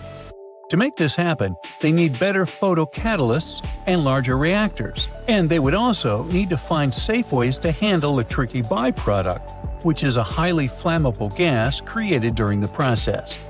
But if they can boost efficiency, many scientists and companies will start mass-producing this technology, leading to clean, renewable hydrogen energy on a large scale. We all grew up believing that Stonehenge is the world's most ancient observatory, but now it has some serious competition for the title. Nabta Playa was built more than 2,000 miles away in southern Egypt and thousands of years before Stonehenge and even the pyramids of Giza. In 1973, a Bedouin guide stumbled upon a strange group of huge stone formations while crossing the Sahara Desert. He led American archaeologist Fred Wendorf to the site, located about 60 miles from the Nile. Wendorf's friend and colleague claims the team found the stones while stopping for a bathroom break in the desert. Either way, what they found changed history. At first, Wendorf thought the stone structures were just natural formations. But then it hit him. This area was once a lake, meaning no natural rocks should even be there. He kept coming back to the site for decades, and by the early 1990s, his team finally uncovered a circle of stones that seemed to line up with the stars in a way no one could explain. After 7 long years of trying to crack the mystery of the site, Wendorf reached out to an expert in archaeoastronomy. They study how ancient people used the stars. One evening, while the expert sat in the cool desert sand staring at the stones, he realized that they formed a pattern radiating outward from a massive burial mound. One by one, as they dug into the sediment, the buried megaliths started lining up like spokes on a wheel. The team had already used radiocarbon dating to test samples from fire hearths and tamarisk wood roofing found inside the stone circle. Nabta Playa had dozens of standing stones, all a few feet tall. Some of them lined up exactly with the sunrise on special days, and others matched up with bright stars in the sky. Inside the big circle, there were 6 special stones that may have been used for rituals or marking important times of the year. Around them, 29 standing stones might have worked like a simple calendar to help people know when it was time for something important, like the summer solstice, the longest day of the year. When the sun rose in just the right spot, it was a sign that the rainy season was coming. The stone circle once aligned with the brightest stars in the northern sky: Arcturus, Sirius, and Alpha Centauri. Some stones even pointed to the constellation Orion. By tracing Arcturus's movement across the sky, they figured out that it matched perfectly with the circle around 4800 BCE. That means it was the oldest astronomical site ever discovered. And the people of Nabta Playa may have been watching the stars thousands of years before telescopes were even invented. It looks like it had a huge meaning for people living and traveling through the desert. Over 10,000 years ago, the long, cold, and dry ice age that lasted for tens of thousands of years was finally fading away. Northern Africa got massive monsoons and rains that filled up seasonal lakes. So, parts of the desert turned into short-lived oases. For the nomadic people who roamed this harsh land, these summer rains were everything. Their entire way of life revolved around cattle. When archaeologists opened the central tomb at Nabta Playa, they dug up cattle bones and even a massive rock carved into the shape of a cow. The people who built it used the stars to guide them and find hidden watering holes like Nabta Playa, which likely held water for about 4 months a year, starting with the summer monsoons. But there was no North Star back then, so instead they navigated using bright stars and the way the sky seemed to spin in circles above them. When the lakes were full, the standing stones would be partly submerged, and from the western shore, you would see the reflection of the stars on the dark water. Nabta Playa is way less famous than Stonehenge, perhaps because its stones were buried and the famous site in England was open to visitors for thousands of years. Sadly, when Nabta Playa did become famous, some tourists ruined parts of it by moving stones around, which messed up the ancient star alignments. To protect it, the authorities moved everything to a museum where people can see the stones and the carved cow statue without damaging them. The Egyptian Observatory isn't the only construction similar to Stonehenge. It has versions that were used for different purposes from Germany and France to the US and the Andes in northern Peru. This last one is actually one of the oldest big structures ever built in this region. The circular plaza is made of 2 giant stone walls arranged in a ring. It was likely used for ceremonies and gatherings. Scientists have carbon dated it to be about 4,750 years old, which means it was built before the Great Pyramids of Egypt and Stonehenge. The plaza had 2 entrances and a special layer of clay, soil, gravel, and charcoal underneath. It was carefully planned and built. Archaeologists also found ceramic pieces, quartz crystals, and gemstones at the site, so it was definitely a special place. People visited it for centuries, but at some point it was sealed off, probably because of changing beliefs and traditions. The most recent discovery was the remains of a large timber circle roughly the same age and with parallels to Stonehenge, all the way up in Denmark. This open-air structure was likely part of a special area where prehistoric people from the late Neolithic and early Bronze Age gathered for rituals and ceremonies. The circle was made up of 45 giant wooden posts, forming a huge ring about 100 feet wide.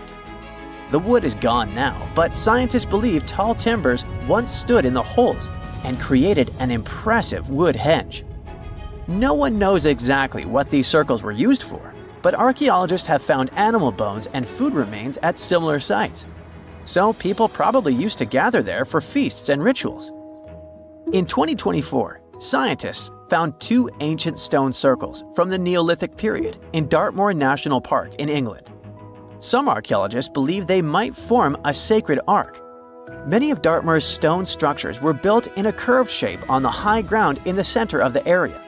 A long time ago, Dartmoor was covered in forests, so people may have used the high ground as important markers.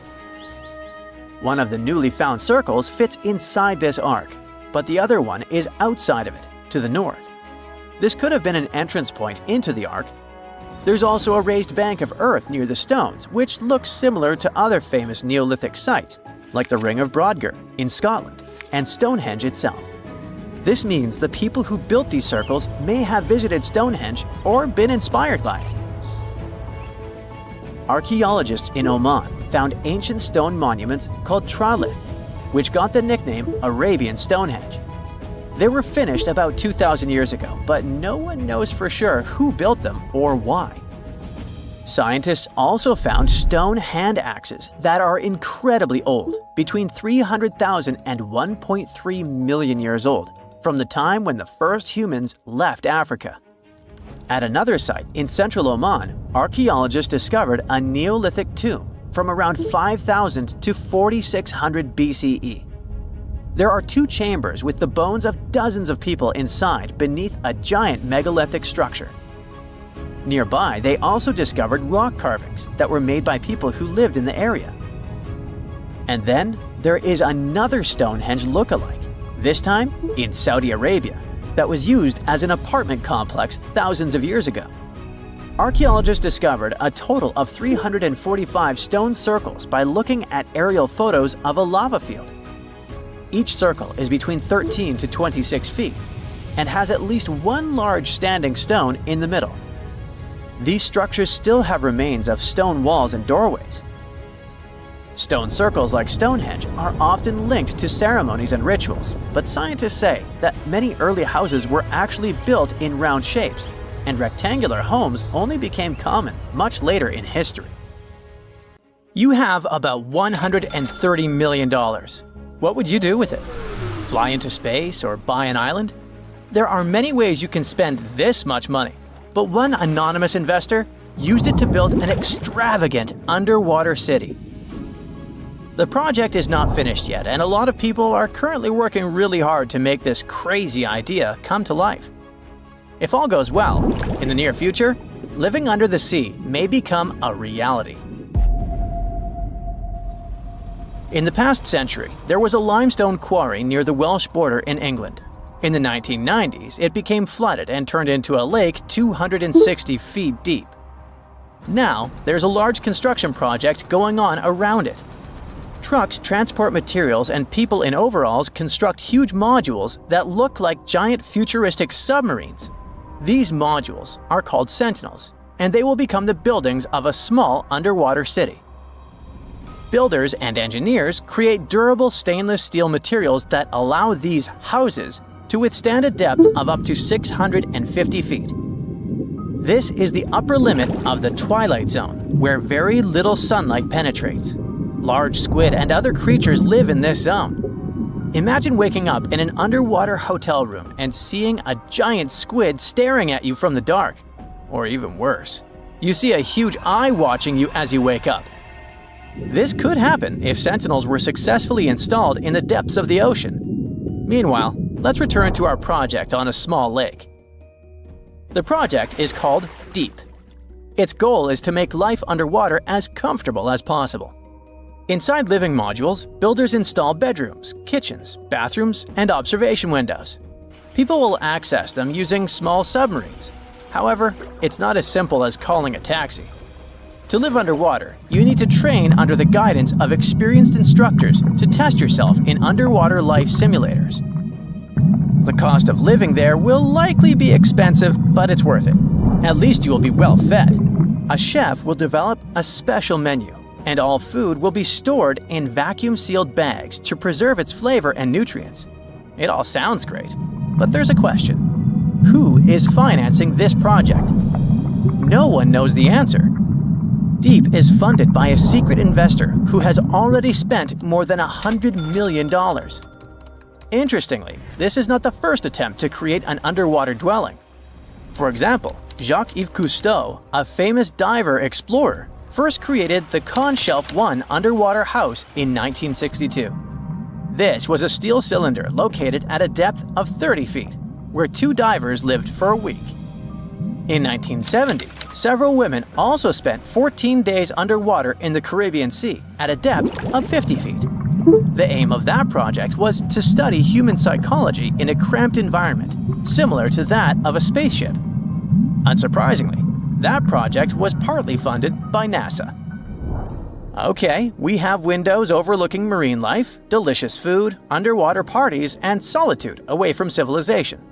All these things sound cool, but if we put aside the fun part for a moment, is there any real benefit to it?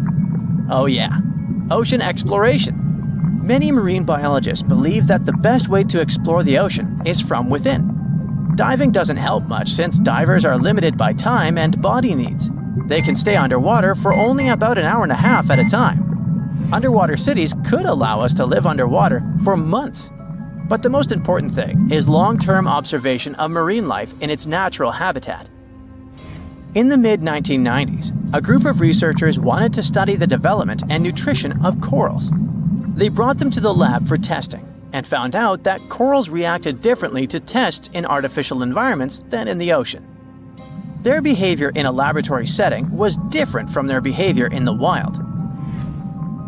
Underwater cities could also provide work for archaeologists who study the remains of ships that have sunk throughout history. Plus, such cities could help protect us from future disasters. In the event of a catastrophe like an earthquake, tsunami, or volcanic eruption, scientists and engineers could build water-based shelters like the Sub-Biosphere 2 project to provide refuge for people. These circular structures could sink into the ocean and give shelter for up to 50 or 100 people, allowing them to wait out the disaster from a safe distance. Underwater cities could be an excellent solution to overpopulation, but there are some downsides. We already pollute the world's oceans, and what if we literally lived inside them? It's one thing to use labs to study marine life, but it's another to build hotels for vacationers. One such hotel, called the Water Discus, is a building at a depth of no more than 32 feet. It will have 21 rooms and a restaurant with coral reef views. While the conditions seem comfortable, some experts worry that staying there for long periods could be harmful because of the lack of sunlight. Nevertheless, it would be interesting to stay there for a week and see how it feels. The most challenging aspect of creating such laboratories, hotels, and bunkers is ensuring a reliable life support and safety system.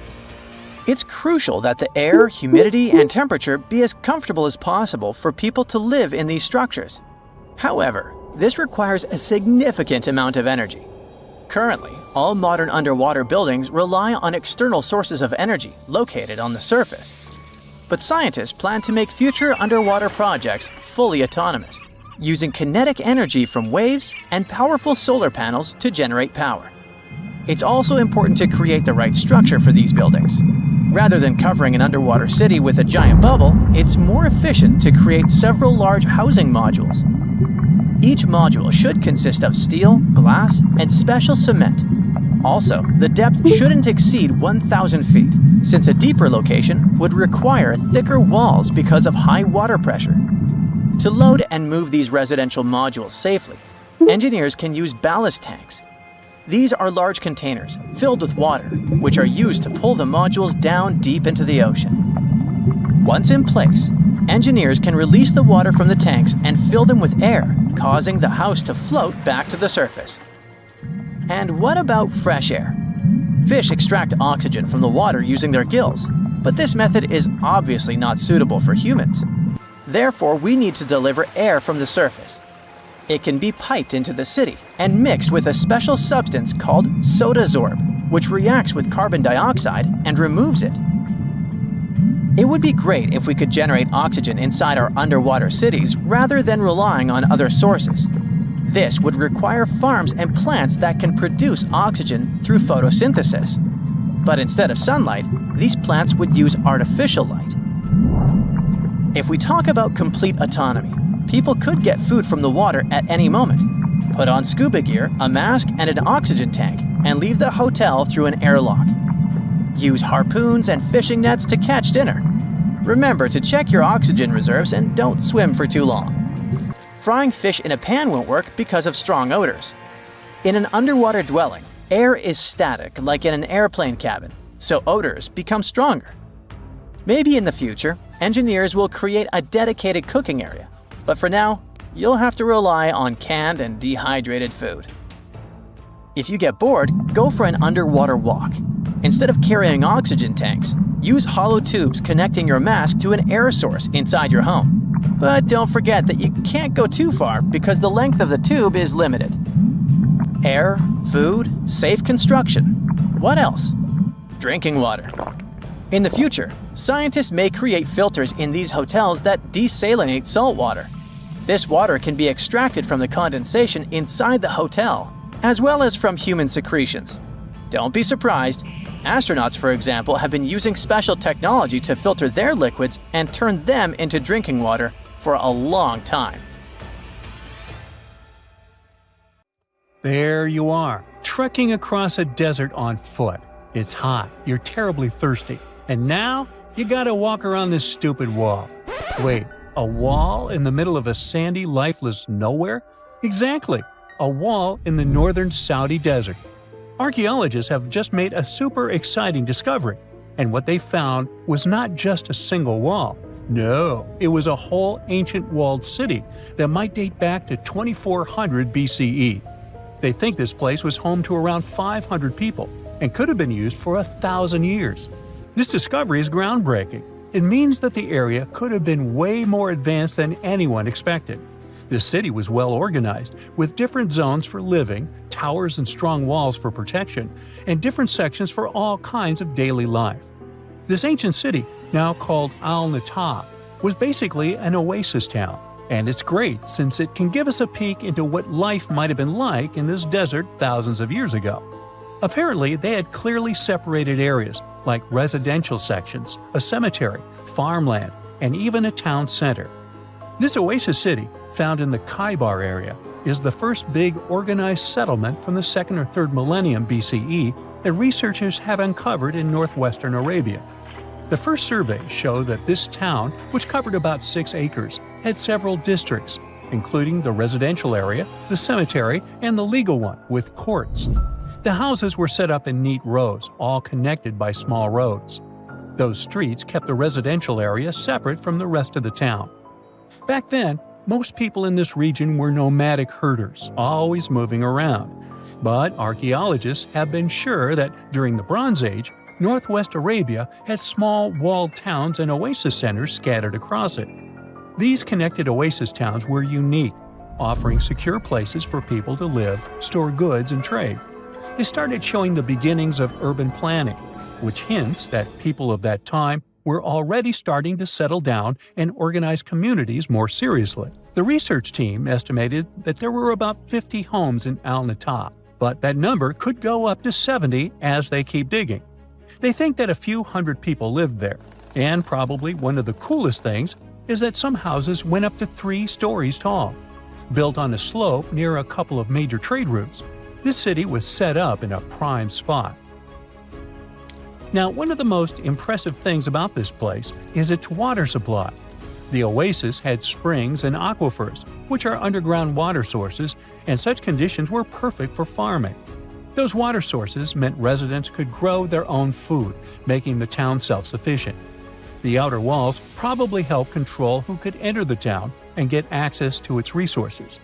This settled way of life was an impressive shift from nomadic living to a more agro-pastoral lifestyle, which means a mix of farming and herding animals.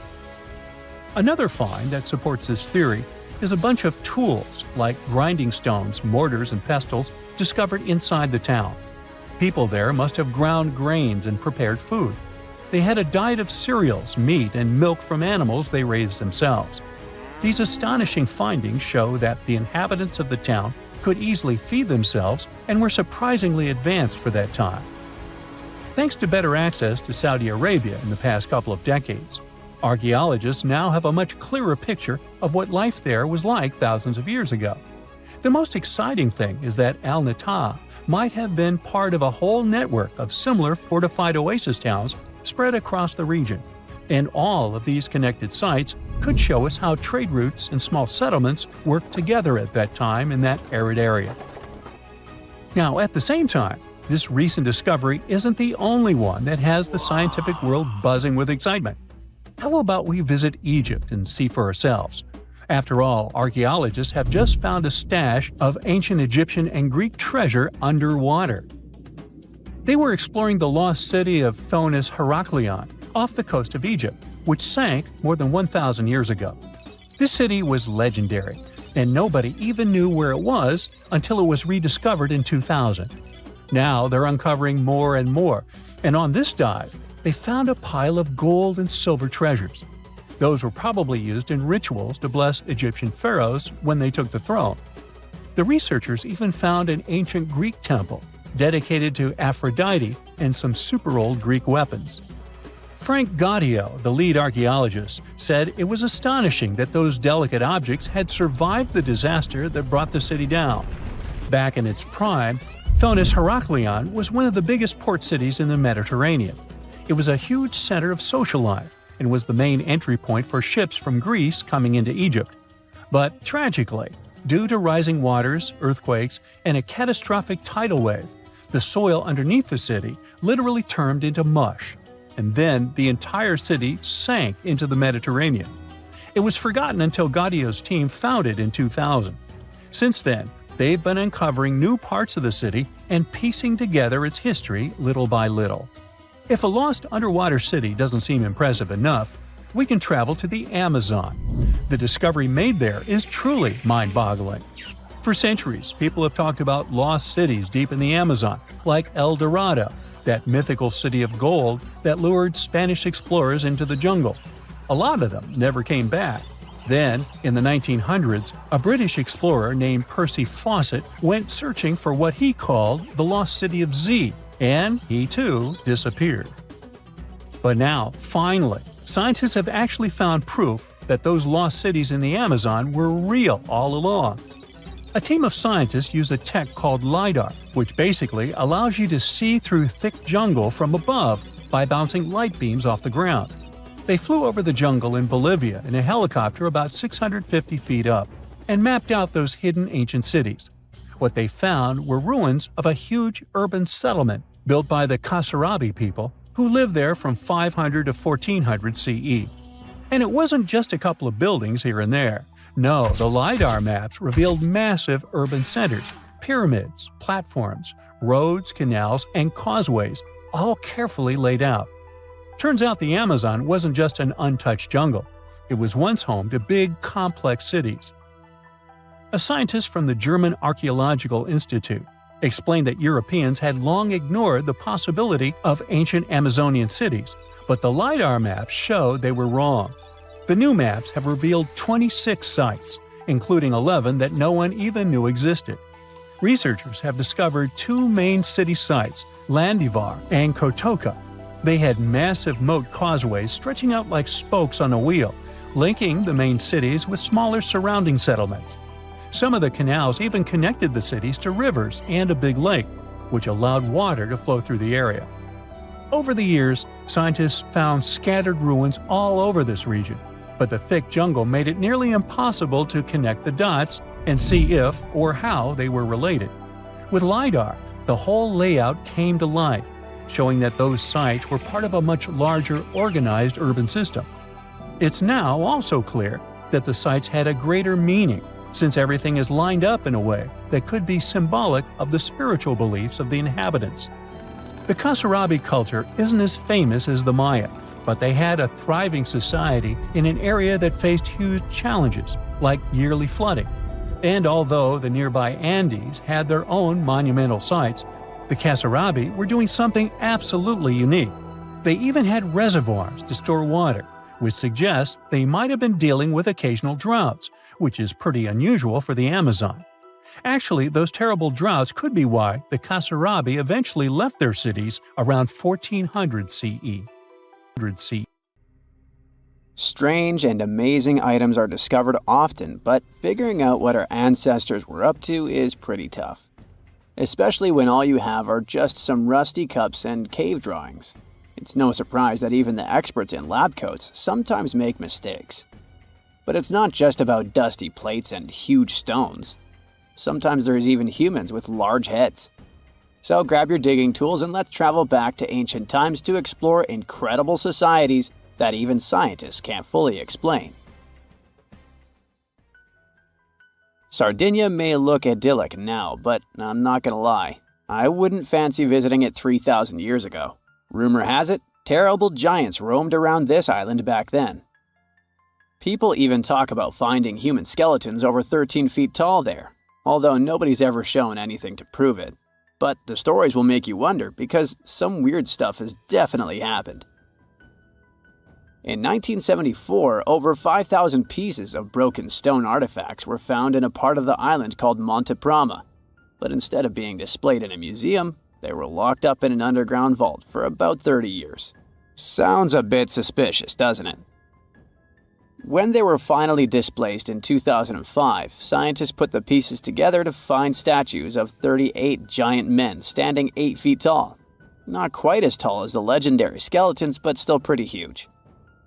It's thought these statues were made by the Nuragic people, who lived on the island a long time ago. Besides giant statues, they also built over 8,000 massive stone buildings. Perhaps Nuragic weren't giants themselves, but they definitely liked their things big. I do too. I like a big number of likes on our videos. That would be pretty great. Thank you if you liked this and subscribed. Now back to the video. You and I are pretty smart, but we might not be the smartest humans ever. Actually, we might not even be the smartest species. Since 1913, some skull fossils found in South Africa have hinted at a possibly smarter contender called Boscop man. This human-like species might have lived as recently as 10,000 years ago. Their skull suggests they had really big heads, which means their brains could have been 30% bigger than ours. Wow! Their average IQ could have been around 149, making them among the smartest 0.05% of people today. But if a Boscop brainiac was so much smarter, why are they not around and we are? Well, bigger isn't always better, you know. Our brains are a lot bigger than our ape relatives, mainly in the prefrontal cortex. This part helps with high-level tasks like making decisions, remembering things short-term, and being aware of ourselves. The parts of the brain that handle our senses and movements haven't really grown much. So, maybe the Boscop spent too much time dwelling on the past rather than doing practical things like hunting. But this is all just guessing. We really don't know what happened to these clever cousins of ours. Some people even argue that Boscops weren't any different from us, with the only evidence being parts of skulls. The jungle is huge. Did you know the Amazon rainforest is home to about 30% of all the world's plant and animal species? That's impressive. However, the history of one native species, humans, has long puzzled scientists. The mysterious Kasarabe people lived here for hundreds of years and then vanished around 1400 AD. People thought the Amazon only had a few scattered tribes, but recently we discovered big, unusual shapes in the ground called geoglyphs. These might look like simple shallow ditches, but they're actually the remains of a vast civilization that spread over 5,000 square miles and includes about 450 markings, some as wide as 1,300 feet. That's insane! They likely contained ceremonial buildings and could have hosted up to 1 million people as recently as 550 years ago. Thanks to new technology like LiDAR, which uses a safe laser to map the forest without harming it, we can explore deeper. In 2019, some scans showed miles of raised roads and pathways and even pyramids over 70 feet tall. They found 26 separate settlements, 2 of which were at least 250 acres each. Damn, that's like 330 soccer fields. It's not certain what happened to the Kasarabe people. Maybe European conquistadors drove them out. Maybe the most baffling ancient civilization is one we've never actually found a trace of. Yep, I'm talking about Atlantis, the grand city that supposedly sank into the ocean. The first mentions of Atlantis come from the ancient Greek philosopher Plato, who talked about a great city near the Strait of Gibraltar. But for ages, everyone just thought Plato made up Atlantis as a perfect version of his own Athens. So why, about 12,000 years after it supposedly vanished, do we still wonder if it might be real? Well, in the 19th century, U.S. Congressman Ignatius Donnelly wrote a book giving 13 reasons why he thought Atlantis was more than just a myth. Then, in 1965, some folks thought they actually found Atlantis when they discovered the Richat structure, a massive 25-mile-wide dome in Mauritania, Africa. It's so big that you can see the whole thing from space. 2 astronauts flying over the Sahara Desert spotted this giant eye staring back at them and thought they'd made the discovery of a lifetime. Unfortunately, there's no solid evidence linking this structure to Atlantis. It's believed to have formed from volcanic activity about 100 million years ago. But it does look suspicious, doesn't it? Still, we're no closer to knowing the truth. Imagine going back to about 3,300 BCE and finding yourself in South Asia.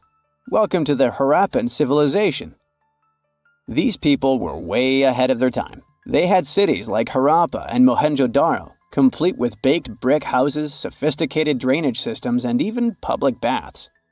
This place might have had over 5 million people, making it one of the densest regions at the time. They also invented a system of standardized weights that was incredibly useful for traders. And trading they did. These people had connections stretching all the way to the Middle East, thanks to their great skills in metallurgy. They even had a form of ancient branding. The seals were used to stamp clay on trade goods. Despite being so advanced with a thriving urban life, there's a whole bunch of mystery shrouding their language and script. We've got bits and pieces of their writing, but no one's deciphered them yet, even with all the technology we have today. We also still don't know how exactly their society worked. It looks like they didn't flaunt their social status as much as other civilizations. No grand palaces or massive monuments. Instead, their largest buildings might have been granaries. They sure were practical. Unfortunately, all good things must come to an end.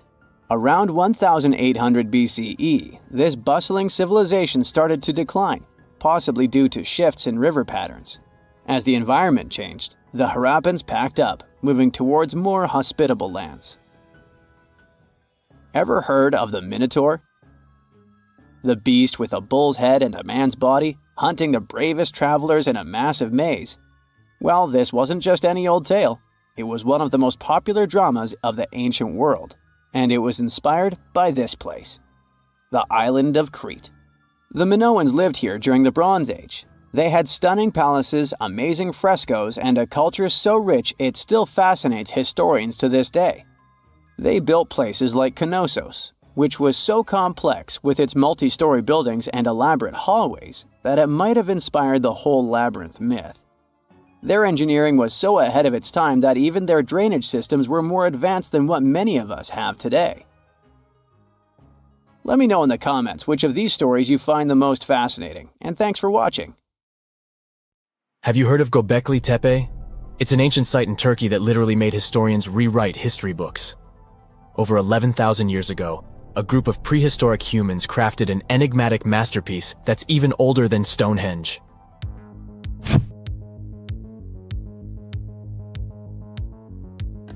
Before its discovery, archaeologists believed that people didn't know about iron and weren't good at making pottery. They were sure that settled life only emerged with the need for agriculture. But Gobekli Tepe changed this belief.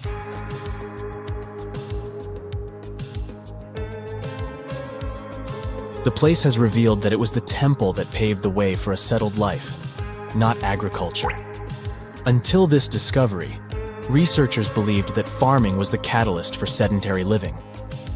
Meet Professor Schmidt, the guy whose findings changed this theory. He managed to prove that hunter-gatherer communities laid the very foundations of this way of life.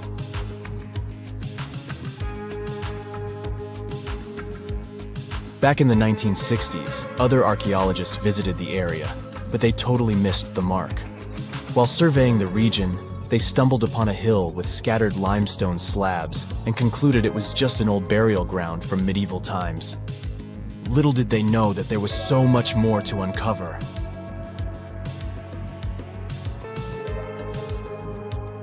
In 1994, Schmidt embarked on his own survey of prehistoric sites in the area. Surprise! He instantly realized he had discovered something truly extraordinary. Unlike the nearby flat and barren plateaus, Gobekli Tepe had a gently rounded top, rising 50 feet above the surrounding landscape. Funny enough, the translation of this place's name is Potbelly Hill. Schmidt was sure only humans could have made something like this.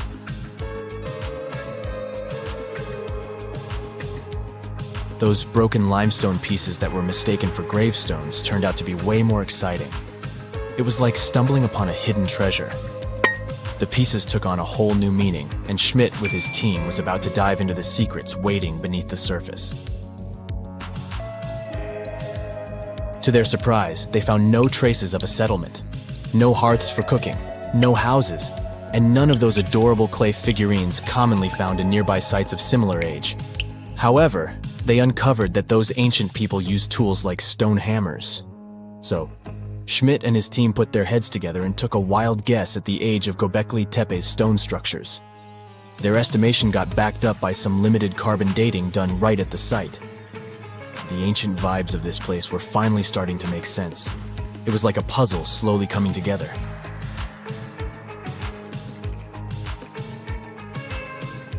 You may think that back then, people didn't have special tools to create something as cool as Gobekli Tepe. Not true. Turns out, these prehistoric folks used flint tools instead of fancy metal chisels. They were also skilled at chipping away softer limestone and crafting pillars right on the spot. Afterward, they carried the pillars a short distance to the summit and placed them upright.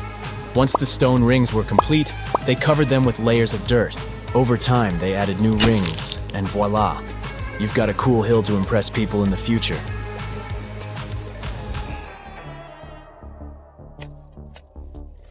During their first year of excavation, the team went through 15,000 pieces of animal bones from wild creatures. These people didn't have pet animals or grow their own food. They hunted wild animals for their meals. But things were about to change, because the place had everything they needed to start farming. Scientists say they had wild sheep and wild grains that could be domesticated. And guess what? Just 20 miles away, geneticists found evidence of the world's oldest domesticated strains of wheat at a prehistoric village.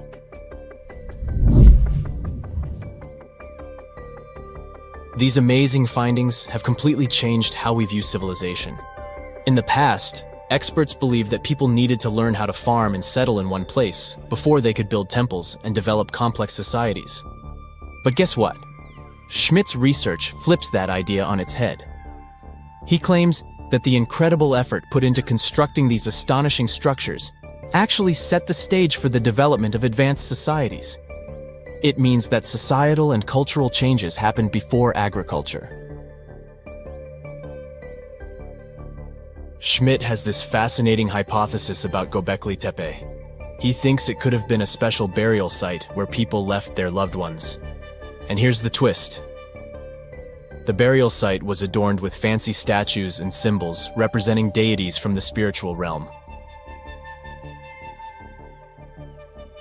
The idea that Gobekli Tepe could have served as a sacred place adds another layer of complexity to the whole story. While the site's true purpose may remain elusive, Schmidt's insights invite us to consider the profound interplay between life and the afterlife, and the deep reverence ancient hunter-gatherer societies may have had for their departed ancestors. Now let's talk about the stars of the show, the mesmerizing T-shaped columns that dominate Gobekli Tepe. These mysterious structures range from 10 to 20 feet tall and most likely represent stylized human figures. But one figure stands out from the rest, the three-dimensional lion relief. This depiction really fires up our imagination. Why? Because it hints at the possibility that lions roamed Anatolia during the Neolithic period.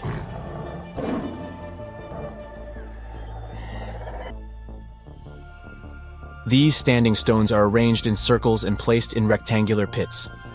Each circle has a similar setup. Two big T-shaped pillars in the center, surrounded by slightly smaller ones facing inward.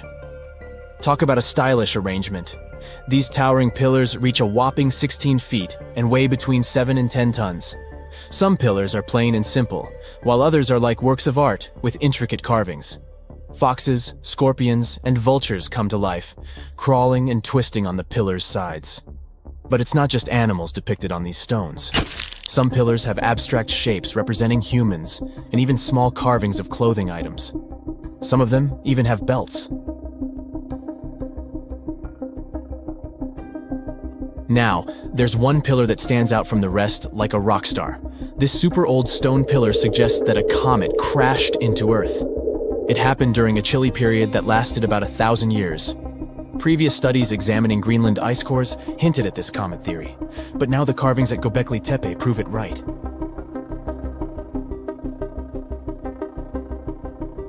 The carvings on the pillars are like a historical comic strip. They even show a headless human figure. Researchers fed the images into a computer and discovered their connections to constellations, indicating that this temple might have been an ancient observatory. It's like our ancestors were trying to document this cataclysmic event in their own unique way. Archaeologists have been excavating and researching Gobekli Tepe since the mid-1990s, peeling back layers of history and providing us with a deeper understanding of the intricate relationship between various elements. They have no plans to stop the whole process for another 150 years. Who knows what else they'll find? You see, Gobekli Tepe has been labeled purely as a ritual site with no signs of domestic activities. We were led to believe that the absence of water meant it couldn't support semi-sedentary communities. But scientists believe it's time to shake things up and approach Gobekli Tepe with fresh eyes. It's time to question what we believed before and use new evidence and different ways of thinking. Like, there might have been a group of people living in the area who didn't stay in one place all the time. They moved around a bit but still had their own civilization, living in the area semi-sedentarily. Gobekli Tepe is not just home to a single temple, but an astounding collection of over 20 ancient structures. As archaeologists delve into the depths of this wonder, they are unraveling its unique layout, featuring two prominent focal points at the heart of each establishment, complemented by smaller structures and dividing walls. What's even crazier is that in this area, there are over 200 obelisks, which are narrow tapering monuments. We fly away from Earth to look at it from a distance. It glows like a holiday tree. Big cities look like yellow spots at night, and during the day, we see strange structures, like a palm tree-shaped island in the UAE, or a dark band that runs all the way through China, the Great Wall. These are traces of human existence. Now let's point our telescope at other planets. Mars, it's just an empty, endless desert. Venus, only rocks and volcanoes.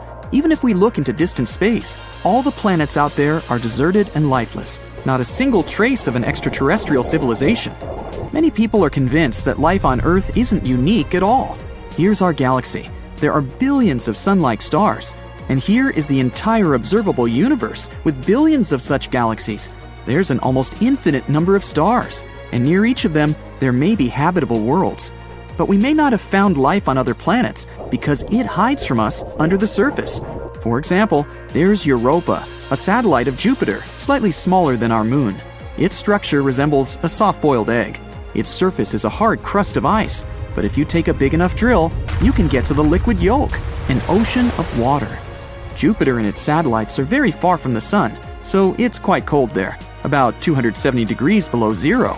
So liquid water instantly turns to ice. But Jupiter has a strong gravitational force that causes a lot of friction inside Europa, and its core heats up. The heat melts the ice, and we have a watery ocean under the surface. Water is the foundation of all life, so there could be simple bacteria in that ocean. And who knows, maybe there are other life forms out there. For example, weirdly shaped fish. Because of the weak gravity, their bodies are built differently, or something like whales feeding on plankton. In 2009, scientists found a planet that is completely covered by an ocean, GJ 1214. It's about 40 light-years from Earth, and about 75% of its mass is water. Still, the temperatures on this planet are so high that water evaporates and takes the form of super liquid water. There's so much steam that it feels as thick as water itself. No life could exist in such conditions. But scientists have recently found at least 24 planets better than Earth and called them superhabitable. These planets orbit distant stars in their habitable zone. It's the sweet spot at a perfect distance from the star. In our solar system, Venus, Earth, and Mars are in this zone. A superhabitable planet must be 10% larger than Earth and have stronger gravity. That way, it can have a denser atmosphere. A temperature 8 degrees higher than on Earth would make the planet more humid. This would encourage a variety of living organisms there. These planets may be great for life, but it's hard to tell if there is life there already. The main marker that would confirm the existence of an advanced civilization there might be radio waves. Imagine a habitable planet similar to Earth.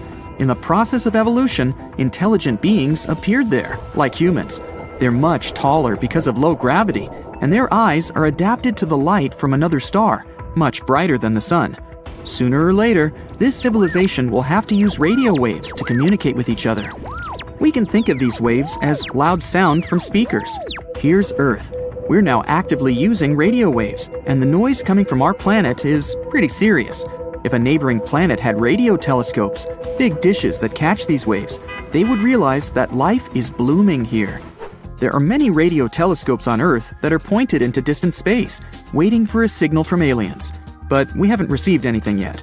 Still, that doesn't mean there isn't a planet somewhere in the universe that emits radio waves. It's all about distance.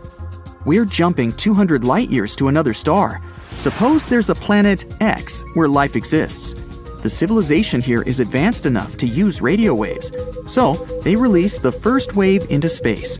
Our radio telescopes won't be able to pick it up until 200 years later. This also works the other way around. Radio communication on Earth has only existed since 1895. Our radio signal won't reach Planet X until 2095, and only then the aliens will hear our voice. But this radio noise doesn't stay for long. Every year, our technology improves, and our radio noise decreases. We're beginning to use mobile communication, cable TV, and fiber optics. This all reduces the volume of our planet in the radio spectrum, and soon it will simply become invisible to other planets.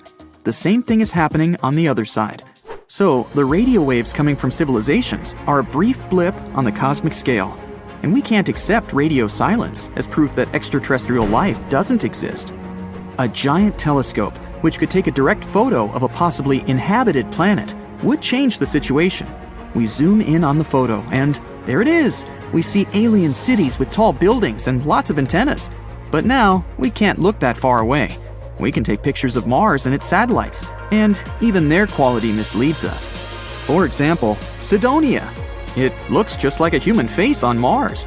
We thought there used to be an ancient civilization there that made some sort of sculpture or memorial. More extravagant theories said it was the remains of a giant human, and there's a whole body of it under the sands of Mars. But in fact, it was just a hill. Strong winds blew out some hollows there, and when there was a shadow in those hollows, we took them for human eyes and a mouth. Or a monolith on Mars' satellite Phobos. We found a smooth rock there that was almost as tall as the pyramid of Cheops. The news has spawned many theories about the civilization that built it, but it turned out to be no more than a rock. The infinite number of stars and worlds around them almost guarantees the existence of other civilizations, so why wouldn't they come to Earth, right? We think that life throughout the universe develops in similar scenarios. The emergence of simple life forms, followed by evolution, and growth of a technologically advanced civilization. But, just like on Earth, cataclysms happen there too, causing mass extinctions. Meteorites, for example.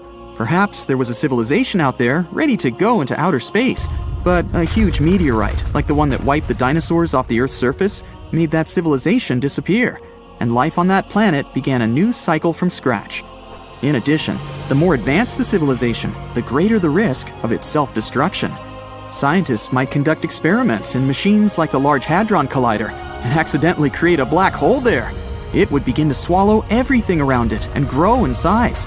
Soon, all the super-developed cities of this civilization and the entire planet would simply disappear. Another possibility for super-advanced civilizations is to travel through wormholes. Those are tunnels in space-time between universes. Aliens might travel through them and lose interest in going back. But it's also possible that life on Earth is unique. That's because our planet was formed thanks to a number of incredible coincidences. The first is the location of our solar system in the galaxy. In the Milky Way, there are constant fireworks of exploding supernovae. The radiation from these explosions destroys everything around it at great distances. Our solar system is right in the sweet spot of the galactic orbit where we're safe from such explosions. Another factor is the moon. One theory of the formation of the moon says that about 4.5 billion years ago, a meteorite the size of Mars crashed into us. If the impact had been straight, the Earth would have just broken apart. And if that meteorite had only scratched the Earth, the pieces would have just flown away. But the collision occurred precisely so that part of the meteorite remained in Earth's orbit and formed the moon. Then, the moon stabilized the Earth's rotation and heated our core with gravity. Only then, our planet developed a magnetic field, which protects us from the solar wind. Other scientists believe that life outside Earth may be biochemically different. Carbon and water are the basis of our bodies, but carbon could be replaced with silicon or phosphorus, and water could be replaced with ammonia or methane. These atoms could form molecules of different shapes and perhaps assemble into a living organism. Life based on such elements would be unlike anything seen on Earth. Now, let's assume that another species, whether humanoid or dolphin-like, could have existed millions of years ago. How do we find their traces? There was a Doctor Who episode about a non-human industrial civilization on Earth that existed long before us. These reptiles, called Silurians, were forced deep underground by a catastrophic rise of temperatures on Earth, and there they thrived for centuries. That inspired scientists to create the so-called Silurian hypothesis. If there was an advanced civilization before us, we should find their traces somewhere. Well, let's try. Climatologist Gavin Schmidt and astrophysicist Adam Frank decided to dive into this themselves. Like us, any technologically advanced civilization would be hungry for energy, so they looked for global effects that would leave a widespread mark. For example, hints of large-scale industrial processes, like plants and factories, and their leftovers. Then comes the question of how long these civilizations would last. If they existed for a long time, we should look for long-lasting signs, like residues from burning fossil fuels, mass extinctions, synthetic chemicals not found in nature, and even traces of nuclear fission. Basically, we should search for the same kinds of things that humans are currently leaving behind as evidence of our activities. Unfortunately, this evidence isn't that easy to find. Let's imagine an unsettling scenario if humanity suddenly disappeared. Even though it seems like we've left a lot of changes on our planet, the future civilization millions of years from now would struggle to find any remnants of our existence. Why? Well, our planet has existed for 4.5 billion years. Complex life on Earth has existed for more than 400 million years. Compared to that, our industrial period only lasted around 300 years, and we haven't left any significant traces. Our record of Earth's history is full of gaps, especially the further back you look. The fossil record captures only some things, being very selective and incomplete. On average, one fossil emerges every 10,000 years, and dinosaur footprints are even rarer. Mountains rise, oceans change, and plate tectonics can easily wipe out evidence of entire civilizations. After a couple of million years, chances are any physical signs of a civilization would disappear. In order to find at least something, we have to look for things like odd sediment patterns or unusual isotopic ratios. Also, fossils mostly form in water, leaving us in the dark about creatures on land or in the jungles. So even if there was a technologically advanced society millions of years in the past, and even if they were far more advanced than us, we might struggle to find any clues of its existence. Frank and Schmidt try to understand how we could ever hope to spot signs of them.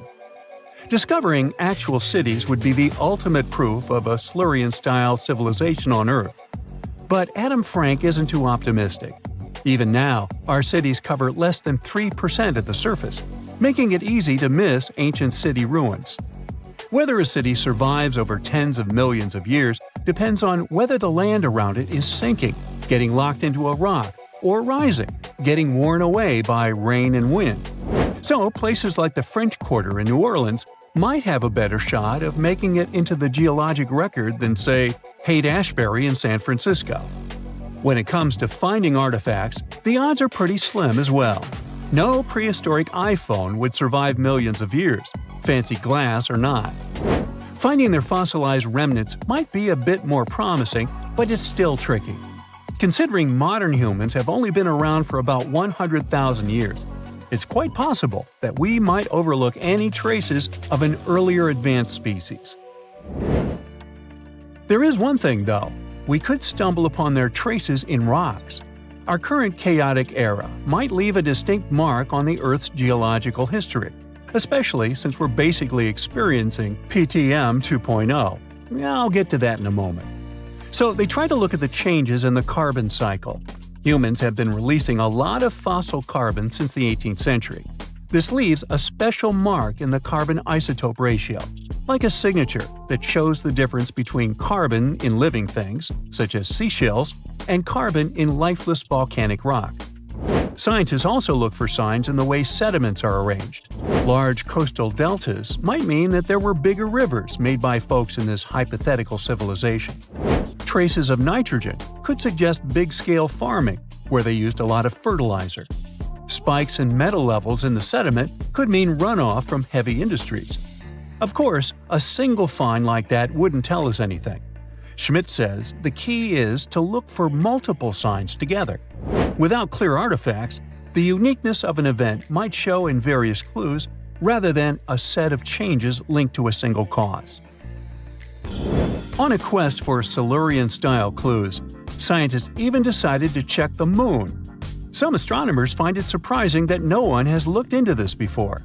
They even joked about the possibility of dinosaurs building rockets and leaving traces on the Moon or other celestial bodies.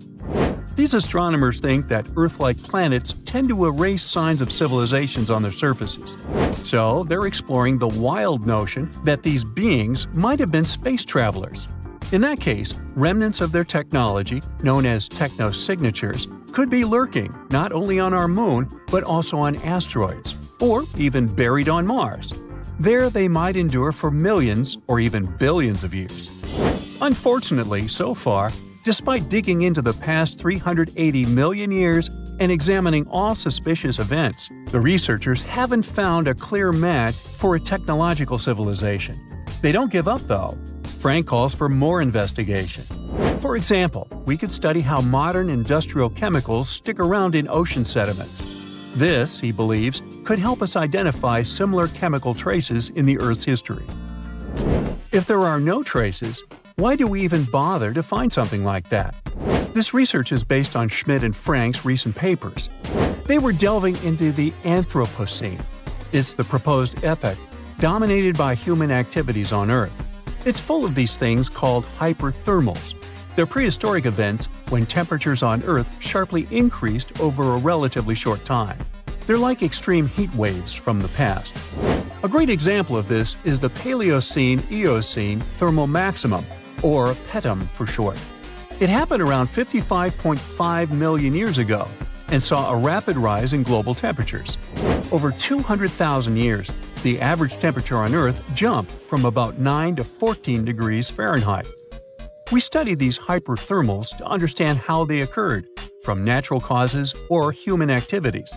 So, these hyperthermals sparked the genesis of Frank and Schmidt's research. To study them, scientists started examining chemical signals and tracers left in rocks. When doing that, Schmidt and Frank uncovered some eerie parallels between all the climate issues we have today and past periods of rapid temperature shifts. There's a close similarity between the PETM and other hyperthermal events.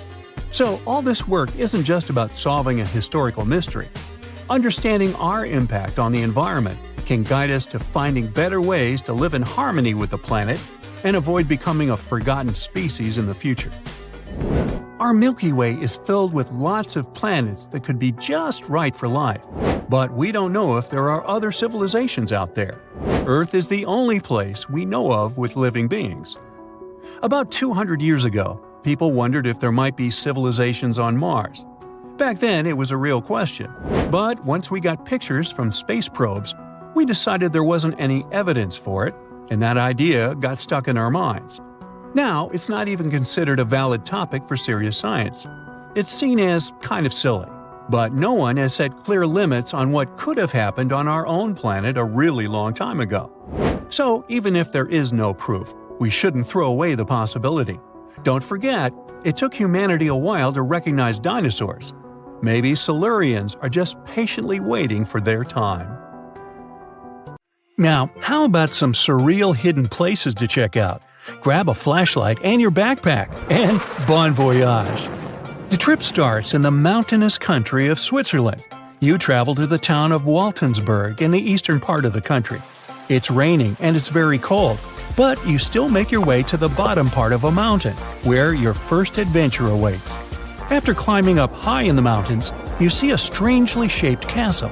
To get there, you must walk up an extremely narrow pathway. Don't look down, you think to yourself. You tighten the straps of your backpack and manage to walk along the pass. Standing at the door of the castle, you really can't believe what you see. A 13th century fortress built entirely of stone. Today, all that is left of Krafenstein Castle is mainly its ruins, but their condition is good enough to get an idea of what the place looked like back in its glory days. You take your time to explore the castle inside, but honestly, this place gives you the chills and you're ready to move on. The next place on the list is Turkey. A plane and then a car ride later, you arrive in the city of Çorum in the northern part of the country.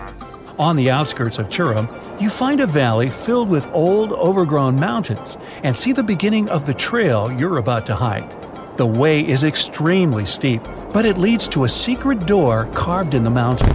Congratulations! You've just arrived at Kapilikaya. The huge door is a massive arched stone that blocks the entrance to a hidden building. Experts think it has existed since the 2nd century BCE. Unfortunately, the huge door won't open, so what's hidden inside is a mystery today. It's guessed that there is a room inside. Some locals say there's a treasure hidden there too, but until today, no one has managed to enter the place to check. Okay, it's time to get moving before night falls. Next, you get the unique opportunity to travel to Ethiopia. Wandering around the city of Lalibela, you stumble upon a huge pit carved in the ground. You approach it carefully, and soon enough, you see a magnificent terracotta building, so richly detailed it leaves you mesmerized. But that's not all. There are 10 other pits just like this one, hiding King Lalibela's 12th century buildings. All 11 constructions are different from one another, yet share a similar recognizable style. They were hand-carved over the span of 24 years, only with the help of chisels, which is unbelievable given that these buildings are up to 50 feet high. That's about as tall as 5 African elephants stacked on top of each other, if you could do that. This unconventional way of construction made them entirely monolithic, meaning they were carved out of just one gigantic piece of rock. Pretty impressive, huh? Once you leave Ethiopia, you grab a flight to southern Italy, right there on the tip of the boot. No hiking is needed here. Whew! Your friend takes you to a site called Sassi di Matera. It's a Paleolithic city carved in the slope of a steep hill. You might feel like you've traveled in time here, as local stone houses and ancient buildings are unlike anything you've ever seen before. The site, also known as De Sassi, is suspected to be one of the first human settlements in Italy, dating back to over 9,000 years ago. Wandering around the town, you might get invited inside one of the cave-like houses. Oh, and as weird as it may sound, some of the streets run on top of people's homes. Talk about Paleolithic urban planning. You're probably becoming an expert on rock-cut architecture by now, but there are still a few sites left on your list. Next off, you head to Slovenia to visit the world's largest cave castle. This medieval castle was built on top of a 400-foot-high cliff and was designed to be impenetrable. Luckily for you, security is much more relaxed today. Still, if you're looking for a more challenging and less touristy way inside, you can get into the castle through one of its many underground tunnels. They were built over 800 years ago for the owner of the castle. He needed secret passageways to sneak supplies. Today, Pajama Castle is both enchanting and mysterious. I'd say it depends on whether it's a warm sunny day or a cold stormy night. After this medieval experience, you head on to visit Petra, a magnificent Jordanian monument found in the middle of the desert. To get around here, you'll need a large supply of water and sunscreen because it's going to get hot. But this site is worth it. The city of Petra is a marvel of the ancient world. Back in the 4th century BCE, this region was a trading hub at the crossroads of commercial routes. Petra was a wealthy city, home to the Nabateans, an Arab Bedouin tribe that thrived in the region for many years. The rock-carved gate-like structure Petra is famous for is called the Pharaoh's Treasure. It stands at the main entrance to the site and is said to have a treasure hidden inside. You might feel tempted to check it out for yourself, but that's an adventure for another trip. For now, you hop on another plane ride, this time to the Americas. First, you visit the USA, more specifically, the mountainous state of Colorado. You make your way to Mesa Verde National Park. There, in between the greenery and abundant vegetation, you'll find over 600 dwellings built in the cave beneath the cliff, carved deep into the mountainside. This ancient village is now considered a heritage site. The local Puebloan tribe built it back in the 1190s. One of its main buildings is called the Cliff Palace. It's a multi-story construction built from sandstone and mud mortar. The palace alone housed over 150 rooms. If you're feeling sporty, you might want to visit the Balcony House. To get there, you'll have to climb a 32-foot ladder. You'll get to see a mid-sized village of 38 rooms, including 2 kivas. Those are traditional chambers that were built by the Puebloans for ceremonial purposes. Still, in the U.S., you make your way to the hills of South Dakota. You're there to visit one of the world's most impressive human-made sculptures on Mount Rushmore. What's so mysterious about this place, you might ask? Well, during Mount Rushmore's construction, a 70-foot-long secret tunnel was built behind the head of Abraham Lincoln. The tunnel was supposed to hold all the documents and artifacts important to the United States history.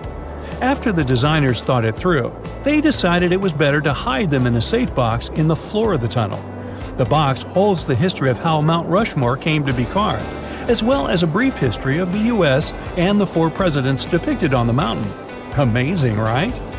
Now, you're headed down to Machu Picchu, a South American site hidden between the Peruvian mountains. Machu Picchu itself is already a mystery.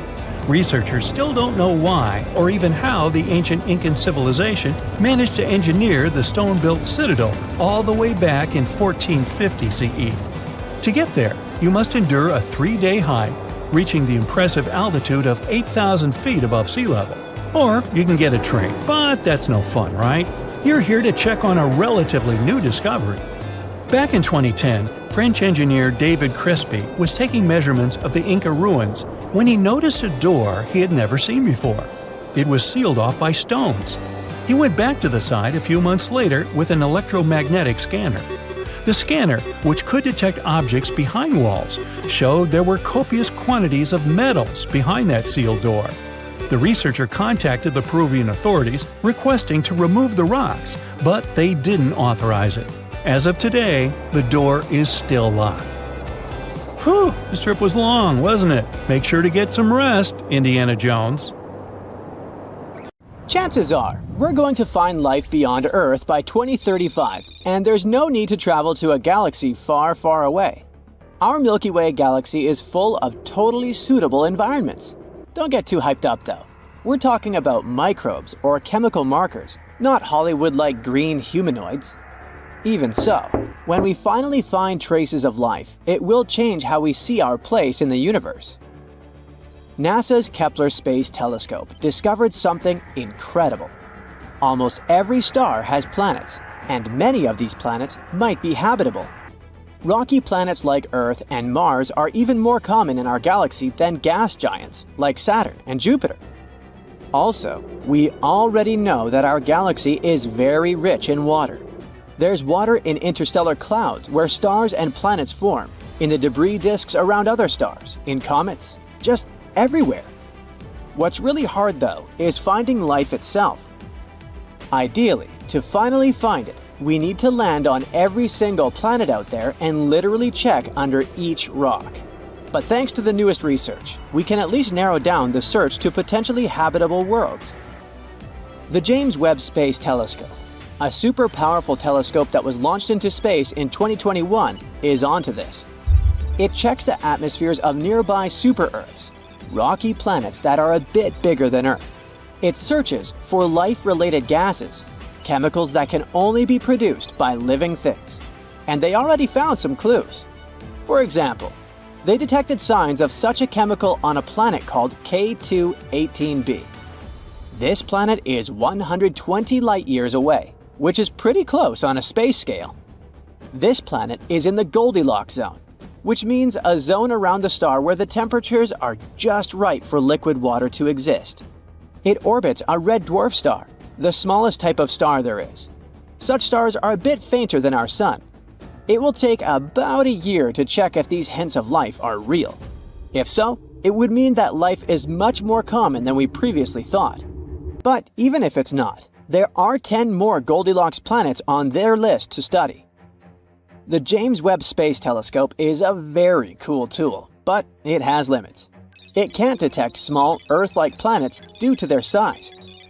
To fix this, NASA plans to launch another tool, the Wide Field Infrared Survey Telescope.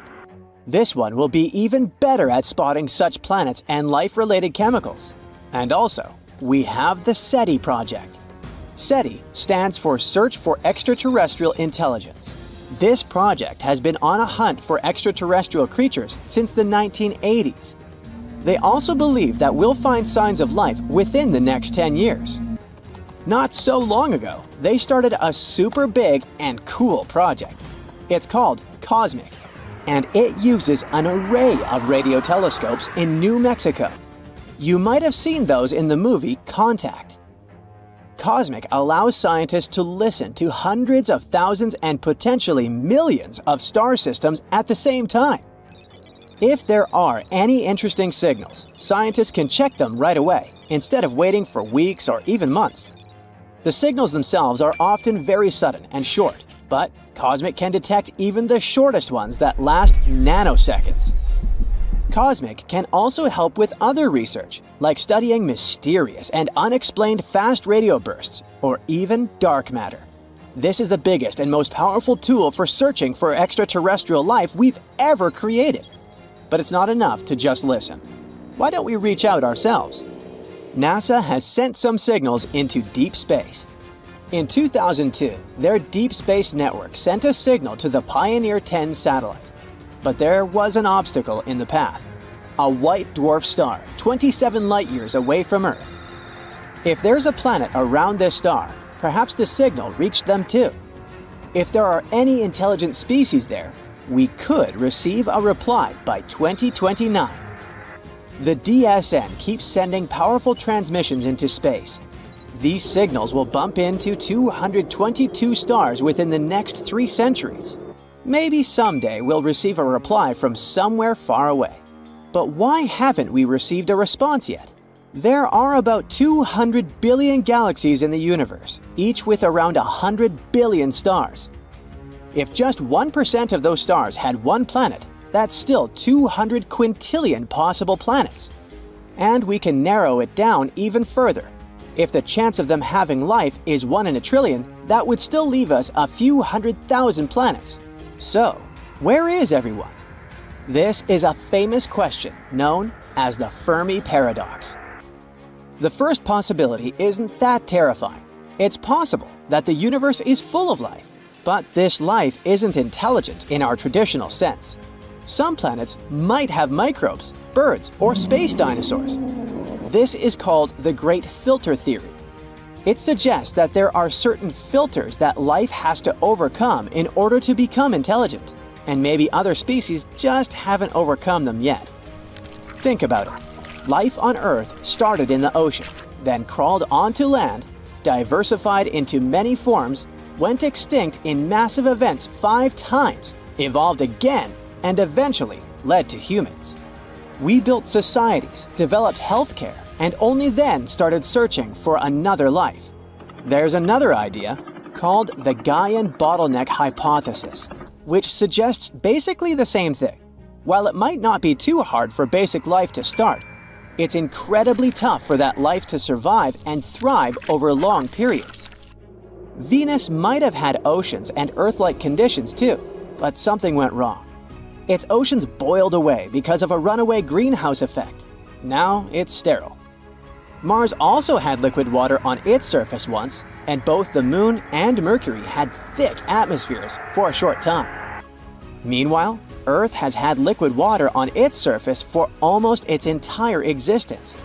It's super rare and remarkable for a planet to hold temperatures from 32 to 212 degrees Fahrenheit for millions of years. So, maybe it's a mistake to look for intelligent life, especially the one that uses the same technology as we do. It evolved under completely different conditions after all. That's also where the so-called Drake equation comes in. It's a formula that gives us a chance to calculate the potential of life becoming intelligent on a planet. To calculate the result, we need to know several variables: how many stars there are, how many of them have planets, the chance of these planets having life, and so on. Unfortunately, we don't know these numbers yet, and the result might be insignificant. But let's assume that there is at least one other intelligent species. Why haven't we met yet? There might be many reasons. Maybe they don't think we're interesting enough, or maybe the problem is with us. Perhaps we keep missing their signals, or maybe we missed the entire species itself. The universe is insanely huge and ancient. It's over 14 billion years old. If we compress Earth's entire evolutionary history into a 24-hour day, life starts at 4 a.m. Dinosaurs go extinct at 11:40 p.m. Human-like creatures appear 2 minutes before midnight. In this analogy, humans have existed for just 77 seconds, and our technology capable of detecting extraterrestrial life is even newer, less than a second. With such vast distances and time spans, the chances of us existing at the same time as other civilizations are slim. If their civilization lasted only a few millennia, we could easily miss them entirely. But that doesn't mean we should give up our search. Scientists were worried that Earth's radio signals had dimmed over time. But a recent study showed that it's actually the opposite. The numbers of our satellites keeps growing, and this makes our planet more detectable. By the end of the decade, we could have 100,000 satellites, making Earth incredibly bright in the radio spectrum. If there is an advanced civilization out there, they will easily spot us even from very far distances. Astronomers are super optimistic about it. There's a high chance they'll find extraterrestrial creatures while you and I are still around. Now, have you ever seen cricket balls that are 3 billion years old? Klerksdorp spheres were found in deposits of the mineral pyrophyllite in South Africa and rock the science world. They do look like tiny ancient cricket balls with seams-like lines around the middle. Back in the 1980s, Some folks claim these spheres had been made by an advanced pre-flood civilization we know nothing about. One museum curator shared stories about how they rotated on their own in a display case. There was also a TV show that invited a psychic who declared the spheres were pieces of an ancient spaceship. But according to geologists, these spheres are actually pretty common concretions or spherical objects formed by different minerals than the surrounding rock. The seam-like lines are just imprints from the host rock's layers building up over time. The Klerksdorp spheres come in different shapes, from noticeably flattened spheres to distinct disks. As for that episode when one of these spheres spun on its own, the curator of the Klerksdorp Museum cleared that up too. He said that when he put one sphere on its glass shelf when a journalist came to visit, the sphere naturally rotated a bit because it's round.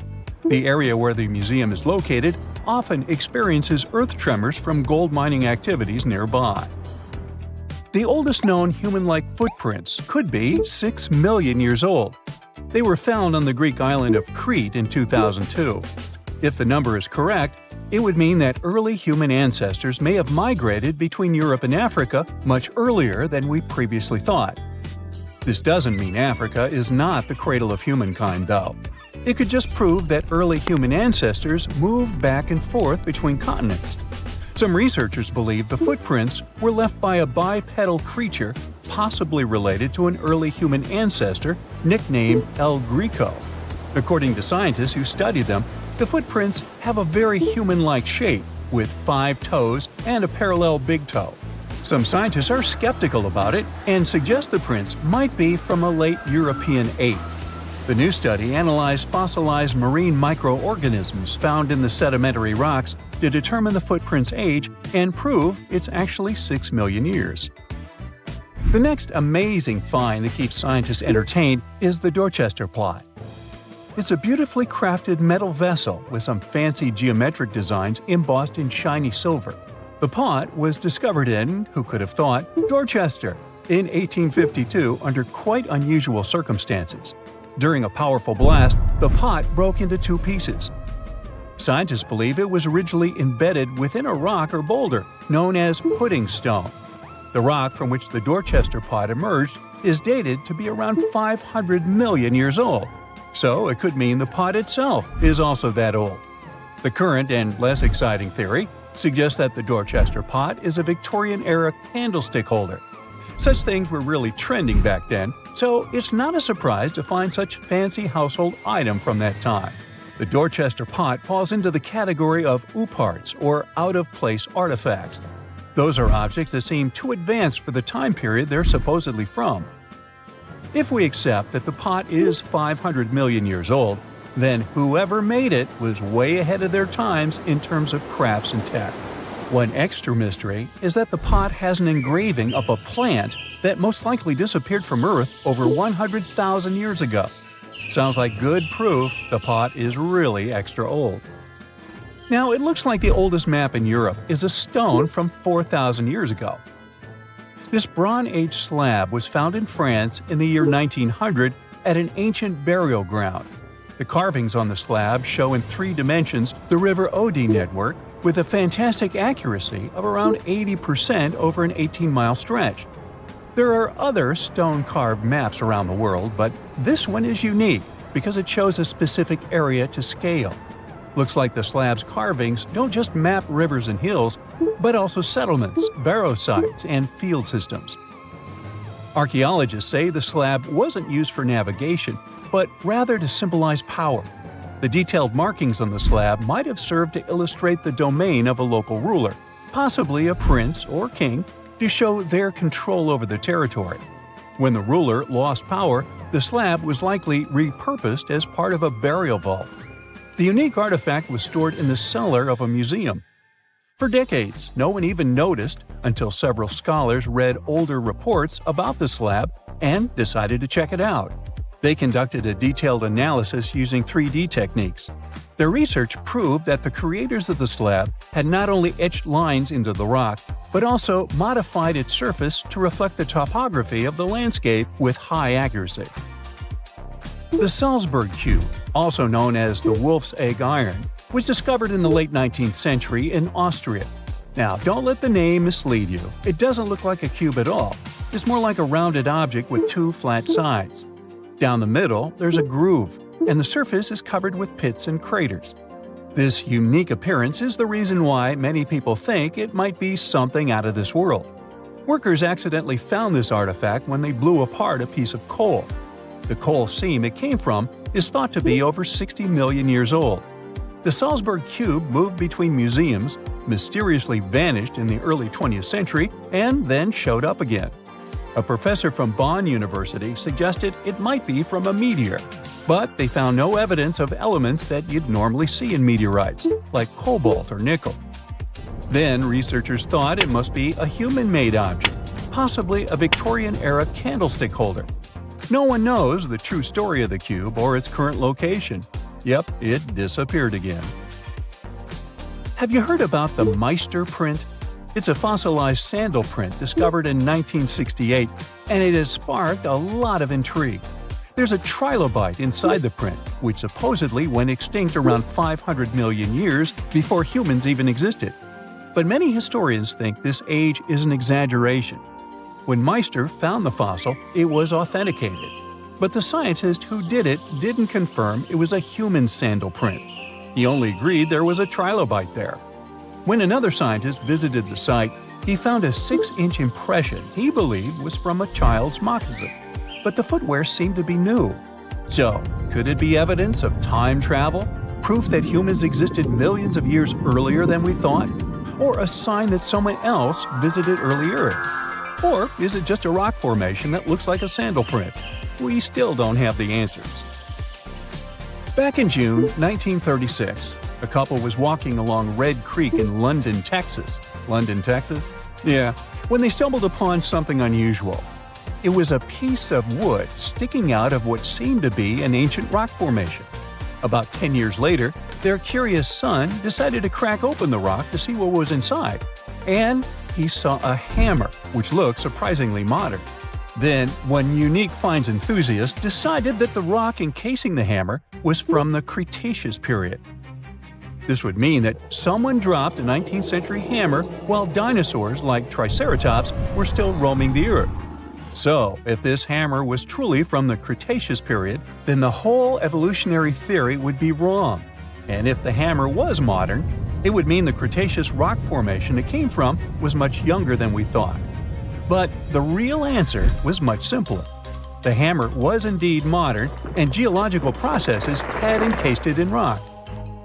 Minerals can harden around an object in a relatively short time. So the hammer was probably dropped by a miner a century or so ago, and the rock formed around it afterwards. And no,